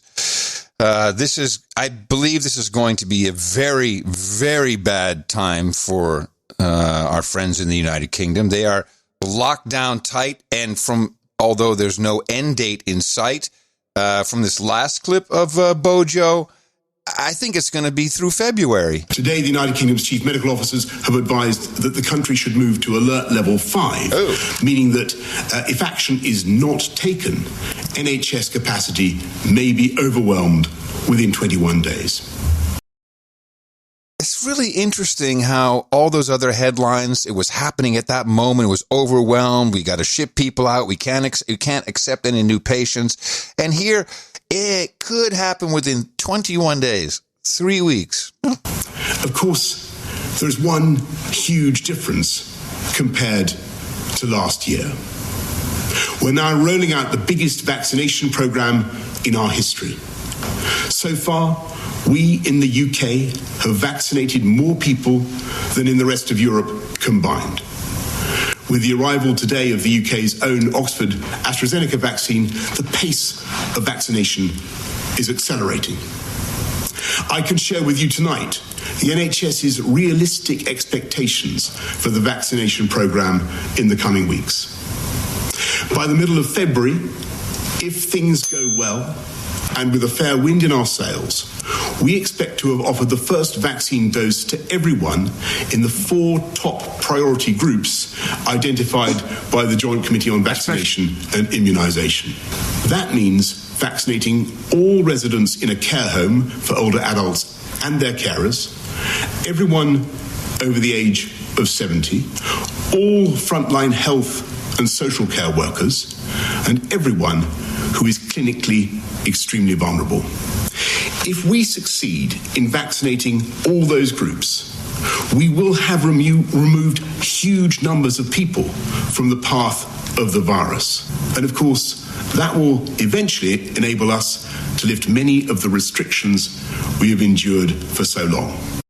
It sounds to me like it'll be even longer than February, March, April. It's not even saying flatten the curve, just sorry, lock down, wait, the vaccine's coming. We'll start getting that in February for people. So after that's done, we can lift the restrictions. And it's spreading, this bull crap. Screwed. Yeah, well, so are the Scandinavians. Here's the Prime Minister. Long had some of the strongest travel measures in the world. Since March, these rules have helped save lives. As new strains of COVID-19 emerge, as cases skyrocket in countless countries, this is the time to double down. What do you mean countless countries? There's only so many countries. You can count them. As cases skyrocket in countless countries, this is the time to double down on keeping you and your family at home safe. Starting Thursday, to be eligible to return to Canada, travelers must have a negative COVID-19 test before boarding their flight. This is in addition to the long-standing mandatory 2-week quarantine once people arrive. Officials are reviewing travelers' isolation plans, and if the plan is not up to par, the travelers will have to quarantine in a federal facility. Oh, yeah, a federal facility sounds like fun. And the nastiness has spread to the Netherlands. My lovely daughter, now under lockdown until January 19th. Already, we're hearing that's going to last longer. That is all because of the new variant. And here's the Dutch Prime Minister, Rutte, and he's going to tell you what the good news is about when we come back from this. This is all going to be okay, people. Especially now, in this time of coronavirus. It's certainly a major crisis, but it also offers us a unique opportunity. Now is the time to make the changes we need to build a climate-resilient world, to increase prosperity and improve public health, but also to build back better, fostering green and inclusive recovery, and to achieve progress towards the 2030 Sustainable Development Goals. I can hope we can seize this momentum. I hope we can take new steps to prepare the world better for the effects of climate change. And I hope that the online climate adaptation summit in January, which the Netherlands is hosting, will boost those efforts. This is going to be a bonanza. Everybody's going to make so much money who's in government and has all this stuff on the side. Build back better. For a better life beyond your freedom. Build back better for someone else. Can't wait. It's in our future, people.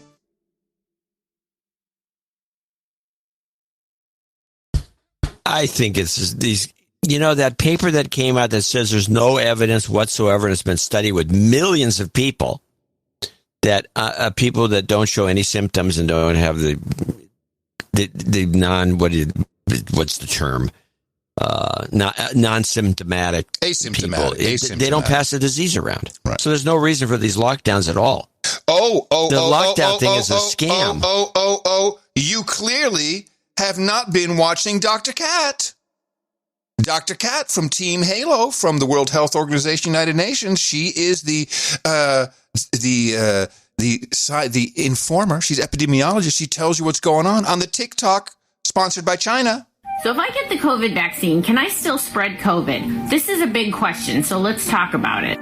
For most respiratory diseases, the nose is the portal of entry, and this nasal pharynx in the back of our nose is where it likes to multiply, and that's why the PCR test has that Q-tip way up your nose.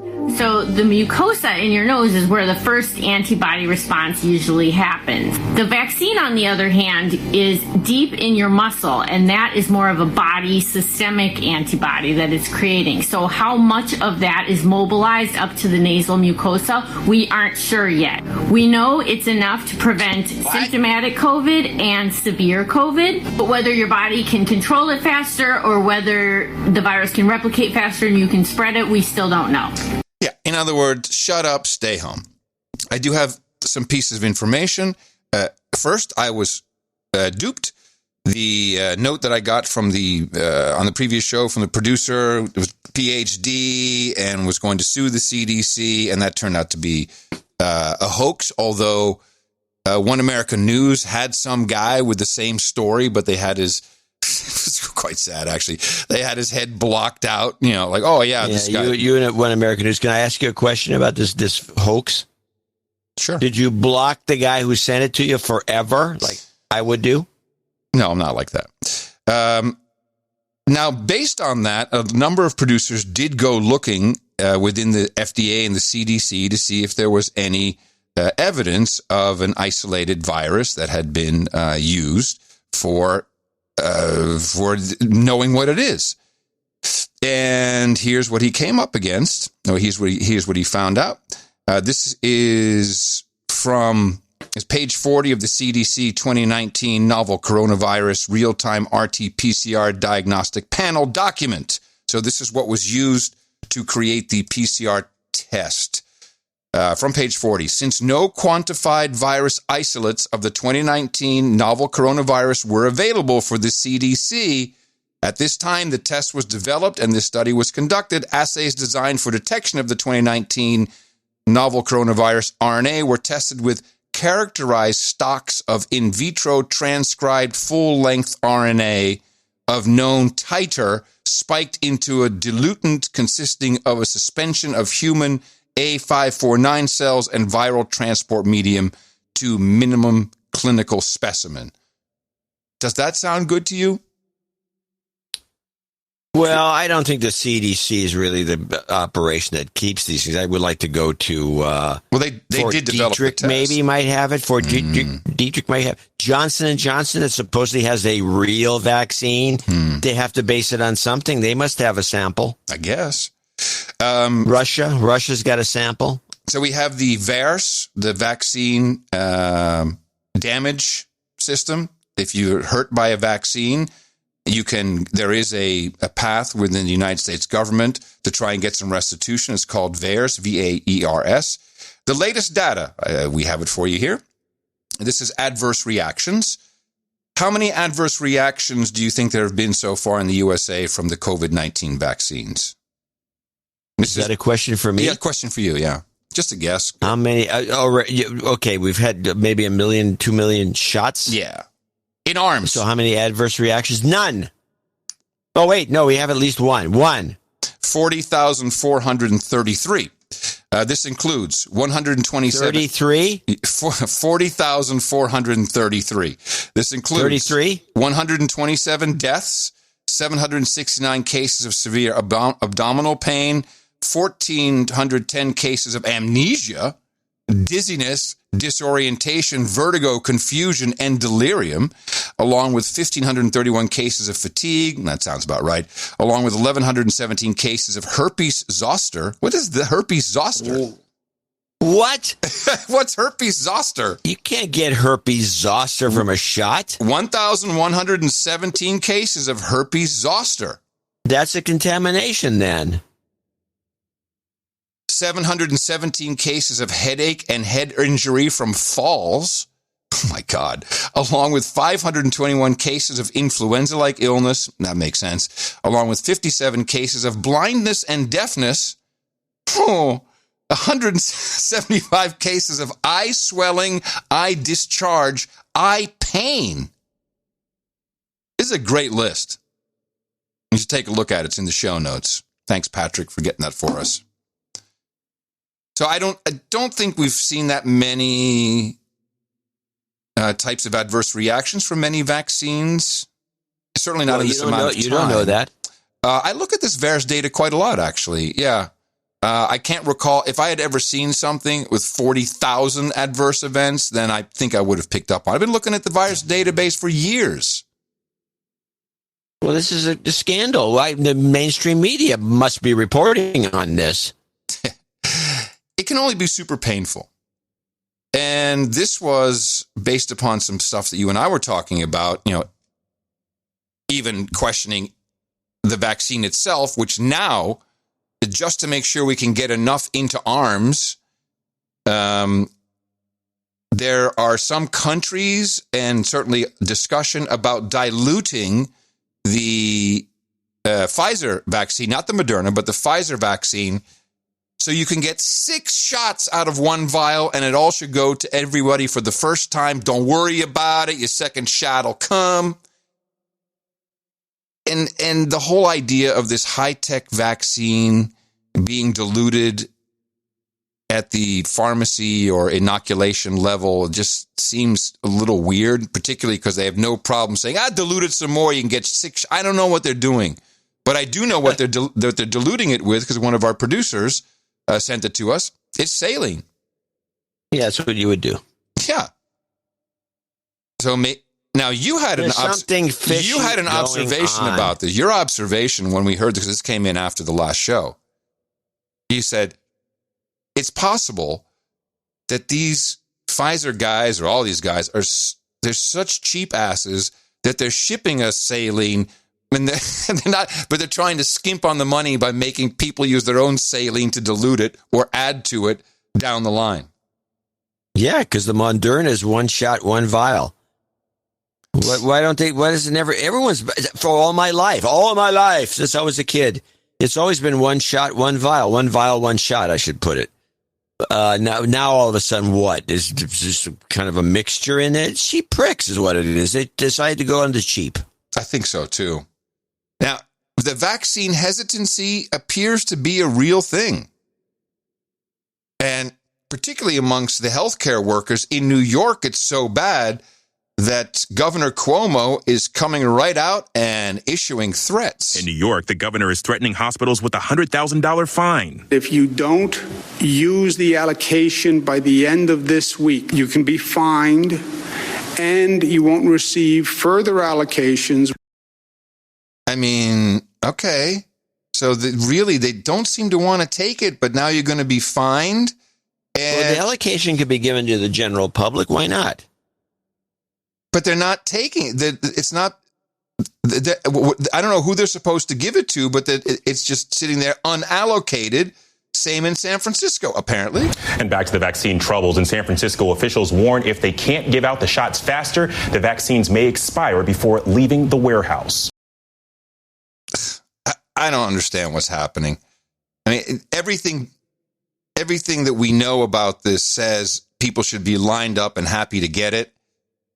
And I'm just not seeing it. I'm also not seeing the video. Well, you might not be seeing it. I'm absolutely convinced that people want to take this shot. I'm just saying I'm not seeing it. I don't know why they're not giving it to them. Maybe they're guilt-ridden. I have no idea. It doesn't make any sense. Maybe because your report makes no sense. Maybe because there's 48,000 adverse reactions that people don't want to deal with. But no, the word gets around. Cuomo is clear. We want those vaccines in people's arms. I understand they're private hospitals. I understand that everyone has a job to do. We need them to administer the vaccines faster. I want to get needles in the arms, and I want to get that done as quickly as possible. Needles in arms, that's not the agreed language. Now, there's an ISO you just passed up. No, I got a couple of ISOs. I don't want the vaccine in a freezer. I want it in somebody's arm. So he made a mistake. You can't say vaccines in people's arms is correct, but you can't say needles. That scares people. No, he's wrong. He's wrong. Fauci is out shilling as much as he can. He went on the Joe Budden show to appeal to the black and brown communities, and I would say I didn't get any clips from it, but he was brave. He went there, and it's truly time for the minority groups to step up. You got to do it. Does pick up. Dr. Anthony Fauci predicts the general public could get vaccinated within 3 months. We hope that by the time we get to the end of March, the beginning of April, that we'll be at that point where the priority groups have already been vaccinated, and it's what I would call open season. I'm not quite sure what he means by open season. So here's MSNBC. Healthcare workers are not taking the vaccine. Healthcare workers are not the only ones getting the first vaccines in the U.S. People who work and live at long-term care facilities across the country are also on the list. But many frontline workers in hospitals and nursing homes are refusing to get immunized.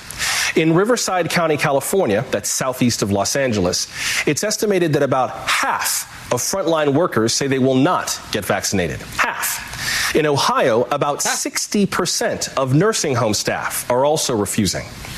Also, according to the New York Times, there are ethical concerns about how nursing homes can get consent to vaccinate people who are unable to make their own medical decisions. Screw it. Vaccines in arms. What's your sense of why some staff members are hesitating to get vaccinated?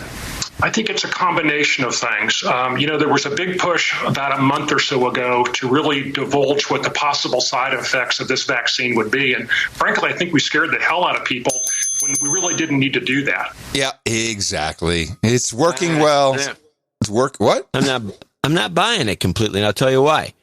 And I'm going to even throw one of your old arguments back at you. First of all, the side effects are promoted on these drugs that they sell over the television and all these crazy things. That makes people want it. Yes, I know. And all the fear argument. Yeah, right. This was your old argument with cigarettes. You put the horrible things that can happen to you. I'm a tough guy. Yeah. So why wouldn't that effect also apply here? I think there's something else going on. Either they don't have the vaccines. There's something wrong with these reports. Well, it's everyone I know that's a libjo type. In California, they all want to line up for the shot like they always do. But they haven't lined up. Why not? There's no place to line up. Where are you going to line up? Exactly. So they haven't had their shots, their vaccine in their arm yet? The needle has been plunged into their arm of the libjos? They haven't gotten it yet? They want it. They both want it. They want it badly. But I'm remembering back in 2009, was it, that the swine flu thing got everyone all freaked out. We had the same skepticism then as we do now. Mm-hmm. And which was even more justified, if that's possible. I don't know about that. I took photos and put it on the blog of people at the Albany Library. They were giving shots today. And there was a line that looked like Star Wars had just opened. I mean, it was a line that I couldn't even get to the end of it. But what I do not recall from that time, and I haven't researched it, but I do not recall this many healthcare workers openly refusing to take it. I don't think that happened back then. Now, of course, it's still a different situation. We weren't locked down, but somehow, okay, let's try this on for size. The whole, so just listening to Cuomo. So he's threatening the hospital. If you don't use your allocation, you're going to be fined, and you won't get any more vaccine, which means you can go die. That's really what he's saying. I find it horrible that he would say that if you believed in the vaccine. The guy's a creep. But this is a money-making moment. What if either A, they don't want to solve the problem because this is finally their chance to get more beds, more money, more space, more power. So, let's make sure it keeps going. Or maybe this thing is completely a dud, dangerous, lots of people getting hurt, and they're trying to slow it down, and Cuomo doesn't care. I agree with you, though. Something is very wrong, and it's being blamed on the hospitals. Maybe it's, hey, hospitals, I'm Governor Cuomo. I've given you a lot of money. Now you got to show up for me. You got to do it. And the weirdest priorities. This is Ontario, the Premier Ford. The story out of... He gets a question. He does one of those Cuomo live conferences. Then that the federal government will begin to vaccinate inmates in federal prisons starting this week, even though the National Advisory Committee on Immunization recommends that inmates should be offered a vaccine after residents of long-term care, staff, the elderly, and healthcare workers, as well as indigenous communities, have already had their vaccines. Well, when I first heard it, I didn't believe it. I had to get my team to double check that they had the information right, because what I understand, you're giving the most dangerous criminals in the entire country. Folks, these are people that are in federal prison penitentiaries. Again, the most dangerous criminals in the entire country. How do you square this? How do you put them ahead of long-term care patients?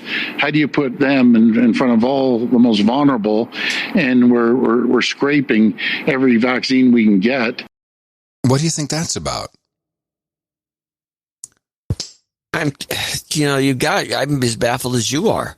I have no clue what's going on with this. Is it strange story the way it's being presented? Is it like an extra in the field test? Give it to those guys. With the 40,000 with very few shots given, by the way. Yes, a million, yeah. Yeah, we're looking at 1 million, let's say.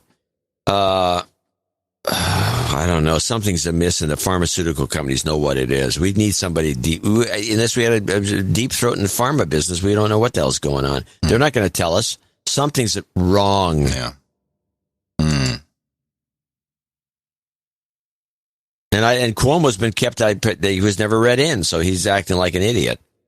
Well, I think that's kind of, listen, he has a status. He has an award to defend, so I understand why he's got his Emmy. He's acting the way he does. Yeah.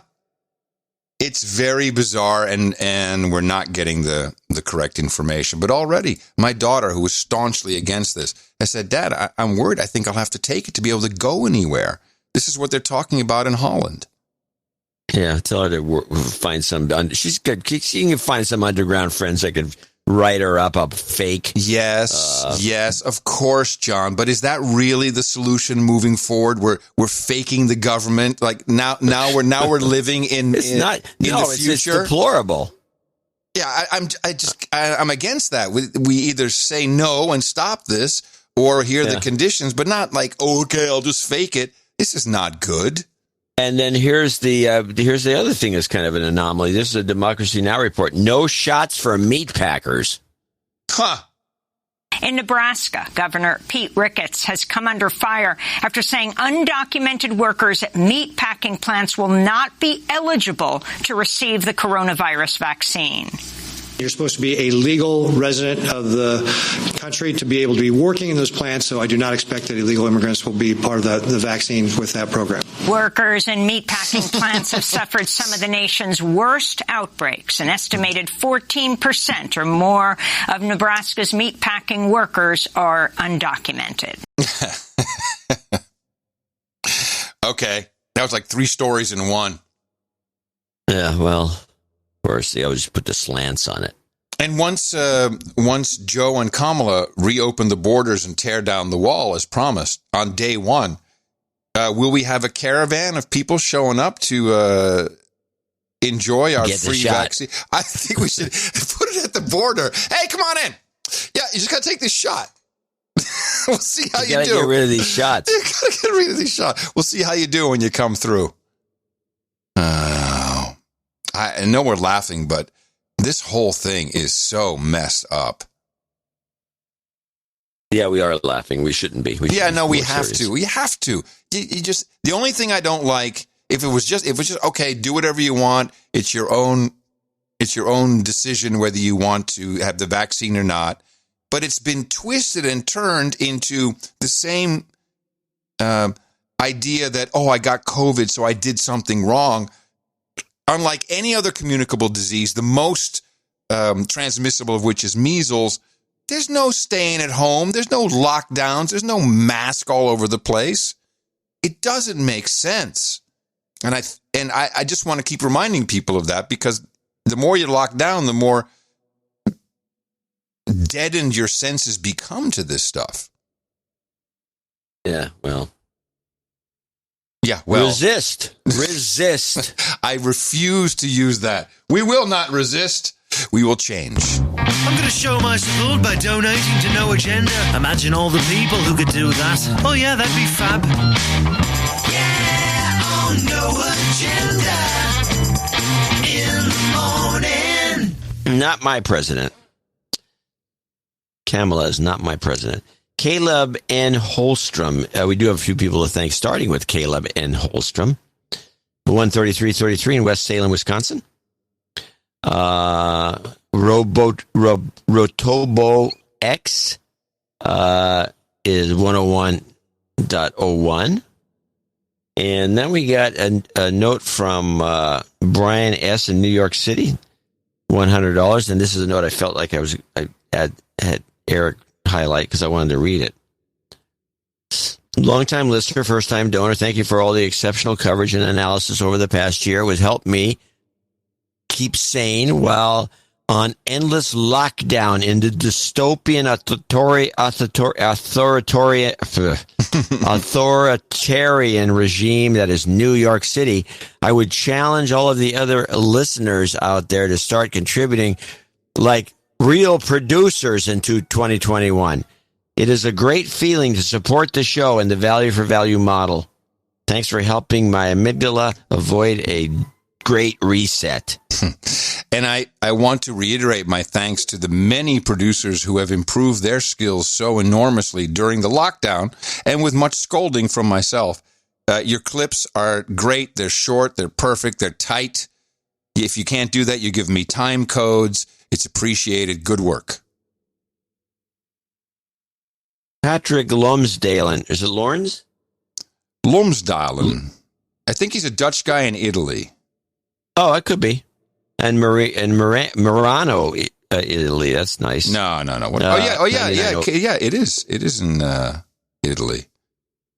99.05. Ashlyn Isabella Davis. $85. Needs a de-douching. You've been de-douched. Has a bunch of douchebag call-outs. One for her sister, Michaela. Douchebag. Her boyfriend, Mike. Douchebag. They both hit her in the mouth. And then there's Riley in Springfield, Tennessee. Douchebag. It was the whole load. David Dickman, 8021. Joseph K, 8008. Thomas Wilkinson in Ottawa, Ontario, 80. Hold on. This is this donation. I'd like to claim my knighthood as Sir Crypt Name Ben. May I have cannabis and smoking hot ladies at the round table? Why, you betcha. Joseph Weish in Miami, Florida is next on the list. He actually wrote in a check and sent in a card. I usually send a card out. Oh, yeah, he says there's a political message. Things did not turn out the way he wanted. I was hoping for the way I wanted them to go. Sidney Powell clearly did not release the Kraken in a timely manner. She did not. 7777. Sack of sevens. Anonymous 7373. Sir got Nate in Sebastopol. Hold on a second. 7073. F cancer for Buddy Dave, who has skin cancer that spread to the bone.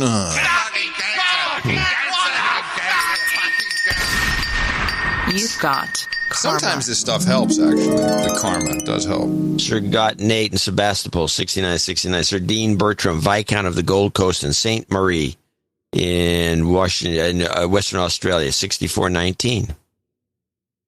Not a man overboard. Okay. Sir Tom Dari in DeForest, Wisconsin, 5510. Brian Watson in Raleigh, North Carolina, 55. Lord Michael Gates, Baron of the rest of Colorado in Colorado Springs, 5280, which is a Mile High donation. Curiously, the next guy who donated is Charles Quinn with 5280 from Aurora, California, Colorado. So you got they're nearby. You can drive from one to the other. Jeffrey Johnson and Gerald, I don't know, Texas, 5151. Michael Belcher in Yuba City, California, 5150. Joseph Magnuson in Austin, Texas, 5120.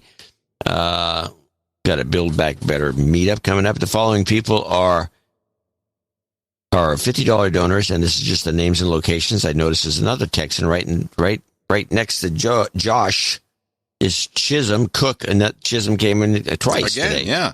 In Bulvard. Mary Huey, 50. Jonathan Meyer in Xenia, Ohio. Troy Watson in Western Shore, Nova Scotia. Joel DeRuin in Bakersfield. Villarreal in Mercedes, Texas. Sir Matthew Januszewski in Chicago. Raymond Berry in Las Vegas, Nevada. Dan Scalise in Vernon, Connecticut. A lot of 50s today. Douglas Engstrom in Sandy Lake, Pennsylvania. Christopher Rivera in Austin, Texas. Another Austonian. James Darter in Oklahoma City, Oklahoma. Scott Thompson in North Tonawanda, New York. He's actually a Baron of Western New York. You need some relationship karma. We'll give you that at the end. Edward Mazurek in Memphis, Tennessee. Matthias Milchinsky in Stevenson Ranch, California. Sir Brett Farrell, Oklahoma City.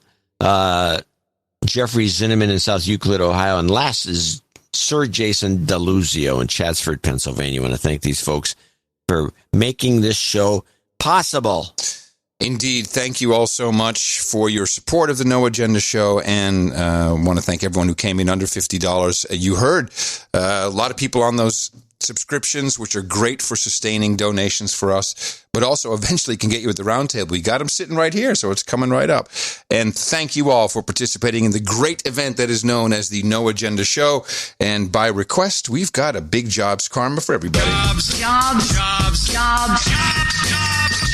And jobs. You've got karma. And remember, you can help us for the next show by going to Dvorak.org/NA.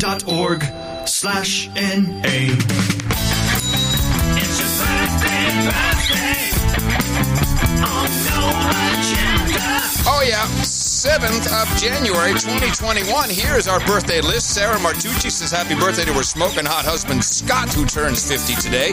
Dame Carol Ann, happy birthday to her son Joshua, turns 42 on the 9th. We have, and Dame Carol Ann also congratulating, as we heard earlier, her smoking hot husband, who turns 74 on January 12th. Eric Stauser turns 40 on the 13th. And we say happy birthday to, Michael Day. I think Michael Day was giving it to his buddy. You'll have to check on that. Happy birthday from everybody here at the best podcast in the universe. It's your birthday, yeah. Title changes. Turn and face the slate. Dice changes. Don't want to be a douchebag. And we have have our title change. Dame Carol Ann of East Hatchet Ranch becomes the Baronetess of Hatchet Ranch. And I would say that's probably East Hatchet Ranch, but just to make sure, she might have taken the entire protectorate. Congratulations, Dame Carol Ann, now Baronetess, and we appreciate your courage. Thank you very much for that. Let's see, we've got we have 3 knights, and we've got a dame stand. Actually, it's 4 knights. 4 knights, big knight blade coming out. What you got, John? You got a blade for me? No dames? No, I don't think we have any dames. Let me see. Okay. Here I got this blade. Yeah. Ooh. Oh, yeah, I see why you asked. Okay, great. Up on the podium, please. John Pacifici, Angel, Damon Marie, Tom Wilkinson, and Jason Cotting. Gentlemen, you are all about to become Knights of the No Agenda Roundtable. I am very proud to pronounce the Knight of Gasparilla and the Swamp, Sir Angel of the Heights, Sir Corndog of Cornucopia, Sir Crip Named Ben, and Sir Salty Medic, Knight of the Jesus Freaks. For you, gentlemen, by request, hookers and blow, Rent Boys and Chardonnay, cigars and Jello shots, pecan pie, fresh brewed iced tea, cannabis, and smoking hot ladies. Of course, we'll add some ginger ale and gerbils, bong hits, and bourbon, sparkling cider and escorts, vodka and vanilla, breast milk and pablum. And I know you all came for this. The mutton and the meat. Enjoy that here. The table is good. The food is plentiful and bountiful. And it's nice to see our knights and dames hanging out here. And you, gentlemen, will join. All you have to do is to complete your quest is to go to noagendanation.com/rings. Eric the Shill will get you your ring, will get you your sealing wax, and your official certificate of authenticity. And thank you all for your courage for supporting the No Agenda show. No Agenda. Thanks to Sir Ducifer, who did the big meetup in D.C. on the 5th. He sent me a very overmodulated video, which I decided not to play, but they did have a good meetup. He said there are probably about 10 people there, a lot more, but No Agenda people who showed up were 10. Here's what's coming up on Saturday, meetup-wise. This is where you can go hang out with people who listen to the show. It's completely self-organized. It's what people love after months and months of being locked in, locked down, just to be able to talk to some human beings. And you can do that at Bozeman, Montana, bringing in the new year at 4 o'clock, Bridger Brewing. And Christopher will be organizing for you. The Houston Raging Super Spreader Luncheon, also on Saturday. It's outdoors at Rodeo Goat. Brian Clark organizing. I will be going to this one, 1 o'clock here in Austin, the NA Local 512 Post-Congress Count Celebration, or the Building Back Better Battle Planning. That's at Doc's backyard on Sunset Valley. Sir Scott Barnett of the Armory is hosting. I look forward to seeing everybody there. Sometimes we get people driving up from San Antone and from far east, so that should be fun. New on the list, on Tuesday, January 12th, the East Tennessee Maskless Meetup. That's at the Dandridge Brewing Company, pulled pork barbecue. It should be nice. And then on the way in January, the 15th, the KC Full Frontal Exposure Edition. On the 16th, Durham, North Carolina, Local 919. The 17th, Southwest Florida Pre-Inauguration Meetup. The 19th, Drinking in Scotty, because Minnesota Nuts is still locked down. The 23rd, Springfield, Missouri Super Spreader. And also on the 23rd, Flight 011 of the No Agenda in Anaheim, California. It's the No Agenda Meetups. We love how people come together, hang out together. Don't trigger each other because you can't, because you're No Agenda listeners, you're No Agenda producers, and we're all citizens of Gitmo Nation. Go check it out for yourself. NoAgendaMeetups.com. Sometimes you want to go hang out with all the nights and days. You want to be where you won't be triggered or held to blame. You want to be where everybody feels the same. It's like a party. I don't have clips yet, but I'm waiting for it. As Greta Thunberg just turned 18 years old, and if you look at some current photos of her, yes, she's no longer the Greta cute pigtails, and they are ready to move her out. We have new faces on the scene. Melati Weissen. And this is a perfect follow-up for Greta. She looks like she's 12. She is in reality also 18, but here's the kicker. She has a sister who looks just like her, and they're doing it together. we have double trouble. And, wait a minute. Oh, yeah. Yeah, this is the World Economic Forum. They've brought these two out to the front. It's super. Much better than Greta. And these, in fact, these girls are so multi-culti. Let me see where they're from. Yeah, Malati and Isabel, climate change activists. Now, they're not twins, but man, they look alike. And they have started Youthtopia, which will host... This is, Greta, I wrote this up in an old newsletter years ago. Greta was a clone of somebody else who also aged out. Aged out. Yes, Greta has aged out. Exactly. That's what happened. That's what happened to this other woman. She stayed with the thing, but I think she was resentful. Greta's not going to be happy about this. Her parents certainly won't be. Oh, yeah, there goes the money. There goes the... there the gravy train was. Yeah, there goes the dough. No, I think she's pretty much out. I think she's out. You're through. Now, I'm only 18. I'm only 18. How can I be through? You're through. Get out. So we've seen in Hollywood. Oh yeah. Well, it's all show. We've seen and we've followed so many of these trends over the past over a decade. We saw from a mile away the mac and cheese depression slave food coming. And another food that we saw coming was bugs. Bugs, exactly. And we know the name. And well, I thought it was entomophagy. You pronounce it a little different because there is a science educator on TikTok. This is where we want all of you to get your scientific news. It's Hank Green, and I think he says entomophagy. He doesn't quite pronounce it, but you'll know what he means about how good this is when you see it, when you hear his little TikTok video here. I want to eat bugs. I want to eat bugs. Eat bugs, my dude. Eat bugs. Bugs are good for you. They're a great source of nutrition. If you want to eat bugs, that is a fantastic news. Entomophagy is what it's called if you're being a sciencey type person, and it's extremely common. It's done in over 80% of countries. Something like 2 billion people have insects as a super important part of their nutrition. Do I want to eat bugs? I don't. I don't want to eat bugs, but I want to eat bugs. A great way to get protein with a lot less environmental impact. This is Angelina Jolie eating a bug. Because she's like, it should be done more. It's good. It's good for the world. It's good for you. How did he pronounce that? I didn't get it. It was too quick. I will say this guy is the new Bill Nye. Oh, yeah. Oh, he's better than Bill Nye. Nye's out. He's out. What do you think of this as end of show, ISO? I want to eat bugs. Come on. Okay, I got two. Okay. First, I got Just the Gavel. Is it called Just the Gavel? No, it's called Gavel. Oh, you messing me up. Gavel. Okay, here we go. No.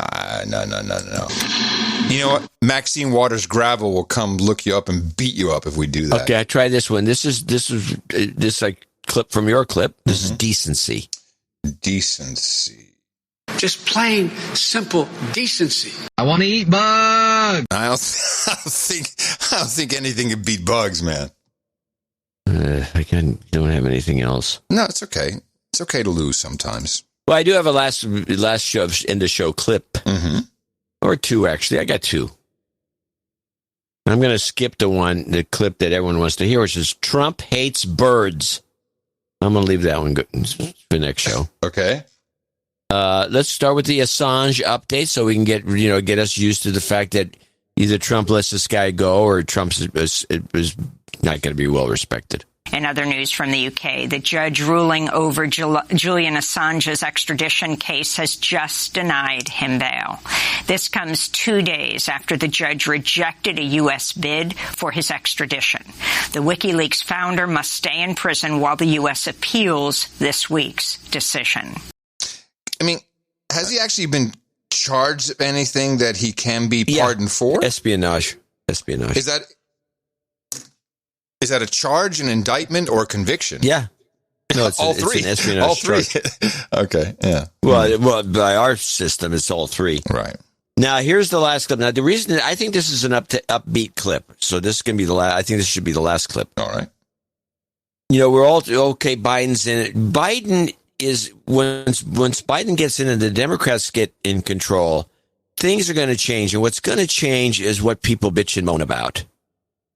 And we have to remember what it was like. It was very mild during the Obama administration because everyone was on kid gloves because he was a black president. But before Obama and during the Clinton era and everything in between, you had people protesting different things than they're protesting now. This clip, which is about the protest that already broke out at Biden's headquarters, is now, and this is you're going to hear this for the next year, demanding that he and Biden's not going to do any of this stuff, by the way. He's just not going to do it. It's too much of an old fart. Demanding that they release the student debt. Here we go. And in Philadelphia, activists held a protest outside Joe Biden's local headquarters Monday to demand he cancel student debt when he takes office. Some 45 million people in the United States now owe a total of about $1.6 trillion in student loans. This is Lauren Horner, organizer with the Pennsylvania Debt Collective. We will no longer be shackled by the debt. We're not at fault for the debt. It's this racist capitalist structure that is controlling us. It is feeding off our minds and bodies and spirits, and we're not taking it any longer. The moment that black and brown communities decided they wanted to get an education, tuition rose and loans were forced upon us. Our communities are hurting the most. I couldn't hear everything she was saying. I'll tell you a couple. The student debt is racist. Yeah, which is a good one. Yeah, racist. It's racist and it's enslaving their minds. Well, education is certainly enslaving their minds. There's no doubt about that. Whatever this system is, it's enslaving their minds. Well, this is gonna be a big theme for this coming year. Well, good luck to all, and to all a good night. Happy ATH Day, everybody. And we will continue to diligently find out what is going on in media land. Not hard to blow apart. Everything seems to be phony. But as we prepare to build back better, we need to be more vigilant than ever. Oh, and don't be afraid of anything. When you're afraid, that's when they control you. Turn off the TV. What's ATH? What's that? What's ATH? All-time high day. It says ATH. All-time high day. Does that mean the tides are high? Yes, exactly. The tides are high. Coming up, thanks to Bill Walsh, Jesse Coy Nelson, and Rexo, we've got 3 end-of-show mixes that will take you, well into 3.5 hours of the show, but who's counting? We love doing it, and we love to see you back here on Sunday. Coming to you from Opportunity Zone 33 in the frontier of Austin, Texas, capital of the Drone Star State, FEMA region number 6 on the governmental maps in the morning, everybody. I'm Adam Curry. And from northern Silicon Valley, where I'll say her name, Ashley Babbitt. I'm John C. Dvorak. We return on Sunday. Remember us at Dvorak.org/NA. Until then, adios, mofos! And such.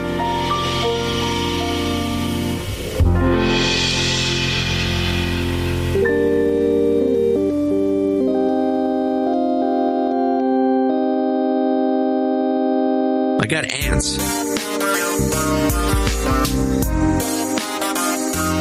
I got ants.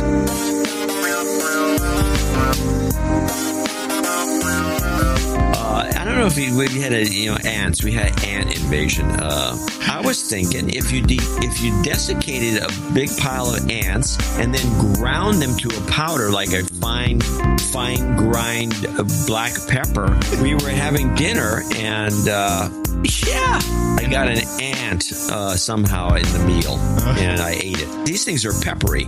I got ants.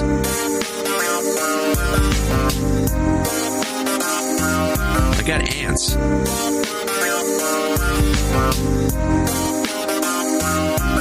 These ants, they don't need a lot. And then you find all the ones that are roaming around. Go like backed them off by doing the burning trick. You just torch them. And you leave them there. There are occasional moments where there's an ant that you do not torch, and that's an ant that's carrying one of the dead ants back. I got ants. I got ants.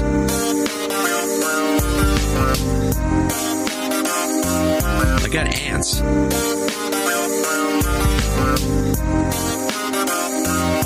I got ants. Ants. Ants? Ants. But then, depending on the survey that you look at, up to half of Americans are either uncertain about or hesitant or altogether unwilling to get vaccinated. So how does this pandemic ever end? Imagine masks, social distancing. I want to say shutting down. It's worse. So I would imagine SARS-CoV-2, based on calculations and pure extrapolations. I got vaccinated today and I actually feel fine. Imagine 90% of the population vaccinated with SARS-CoV-2. Will the vaccine for COVID likely be more like flu vaccine? By that I mean, if you take the flu vaccine each year, sort of a guess about whether the vaccination really will be effective. We do not know that yet. Nobody really knows for sure. So I would imagine as more and more people get vaccinated, we have deaths that break records almost every day. We have 200,000 a day. I believe more and more people would be convinced of protecting the community.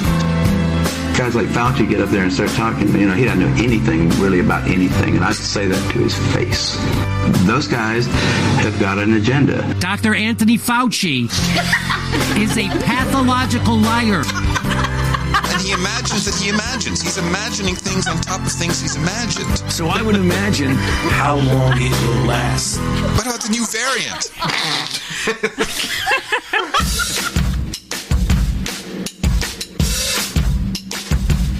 Stay out too late. Got nothing on my face. That's what sheeple say. That's what sheeple say. I don't follow mandates. I just look the other way. At least that's what sheeple say. That's what sheeple say. But I keep breathing. Can't start quarantining. It's like I got this freedom in my mind, saying not without a fight. Cause the government will say that a mask will mitigate, gate. But I'm just gonna take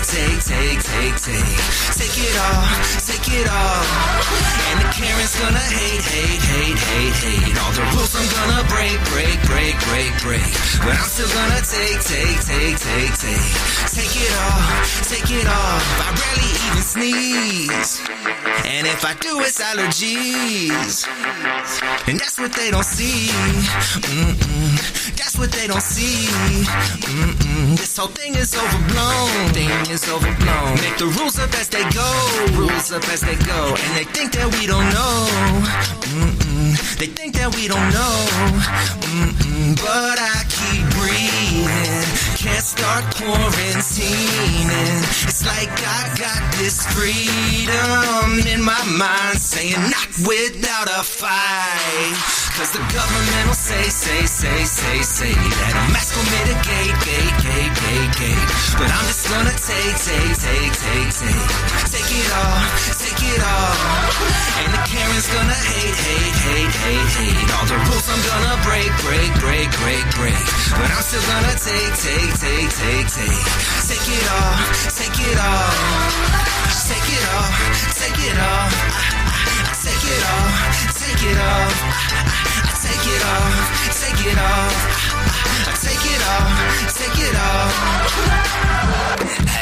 Hey.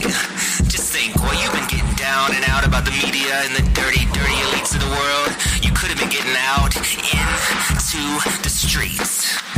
My best friend brought his new girlfriend. She's like, oh my God, please put on a mask. And to the lady over there with the crazy-eyed stare, just come over, baby, give me a break. Yeah. Cause the government will say that a mask will mitigate, gate. But I'm just gonna take it all. And the Karen's gonna hate. hate. All the rules I'm gonna break. But I'm still gonna take it all. Take it all. Take it all. Take it all. Take it all. Take it all. Take it all. Take it all. Take it all. Take it all. Take it all. Take it all. Take it all. Take it all. Take it all. Take it all. Take it all. Take it all.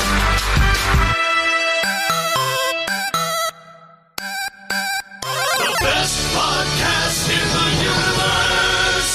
Adios, mofo. Dvorak.org/NA. I want to eat bug.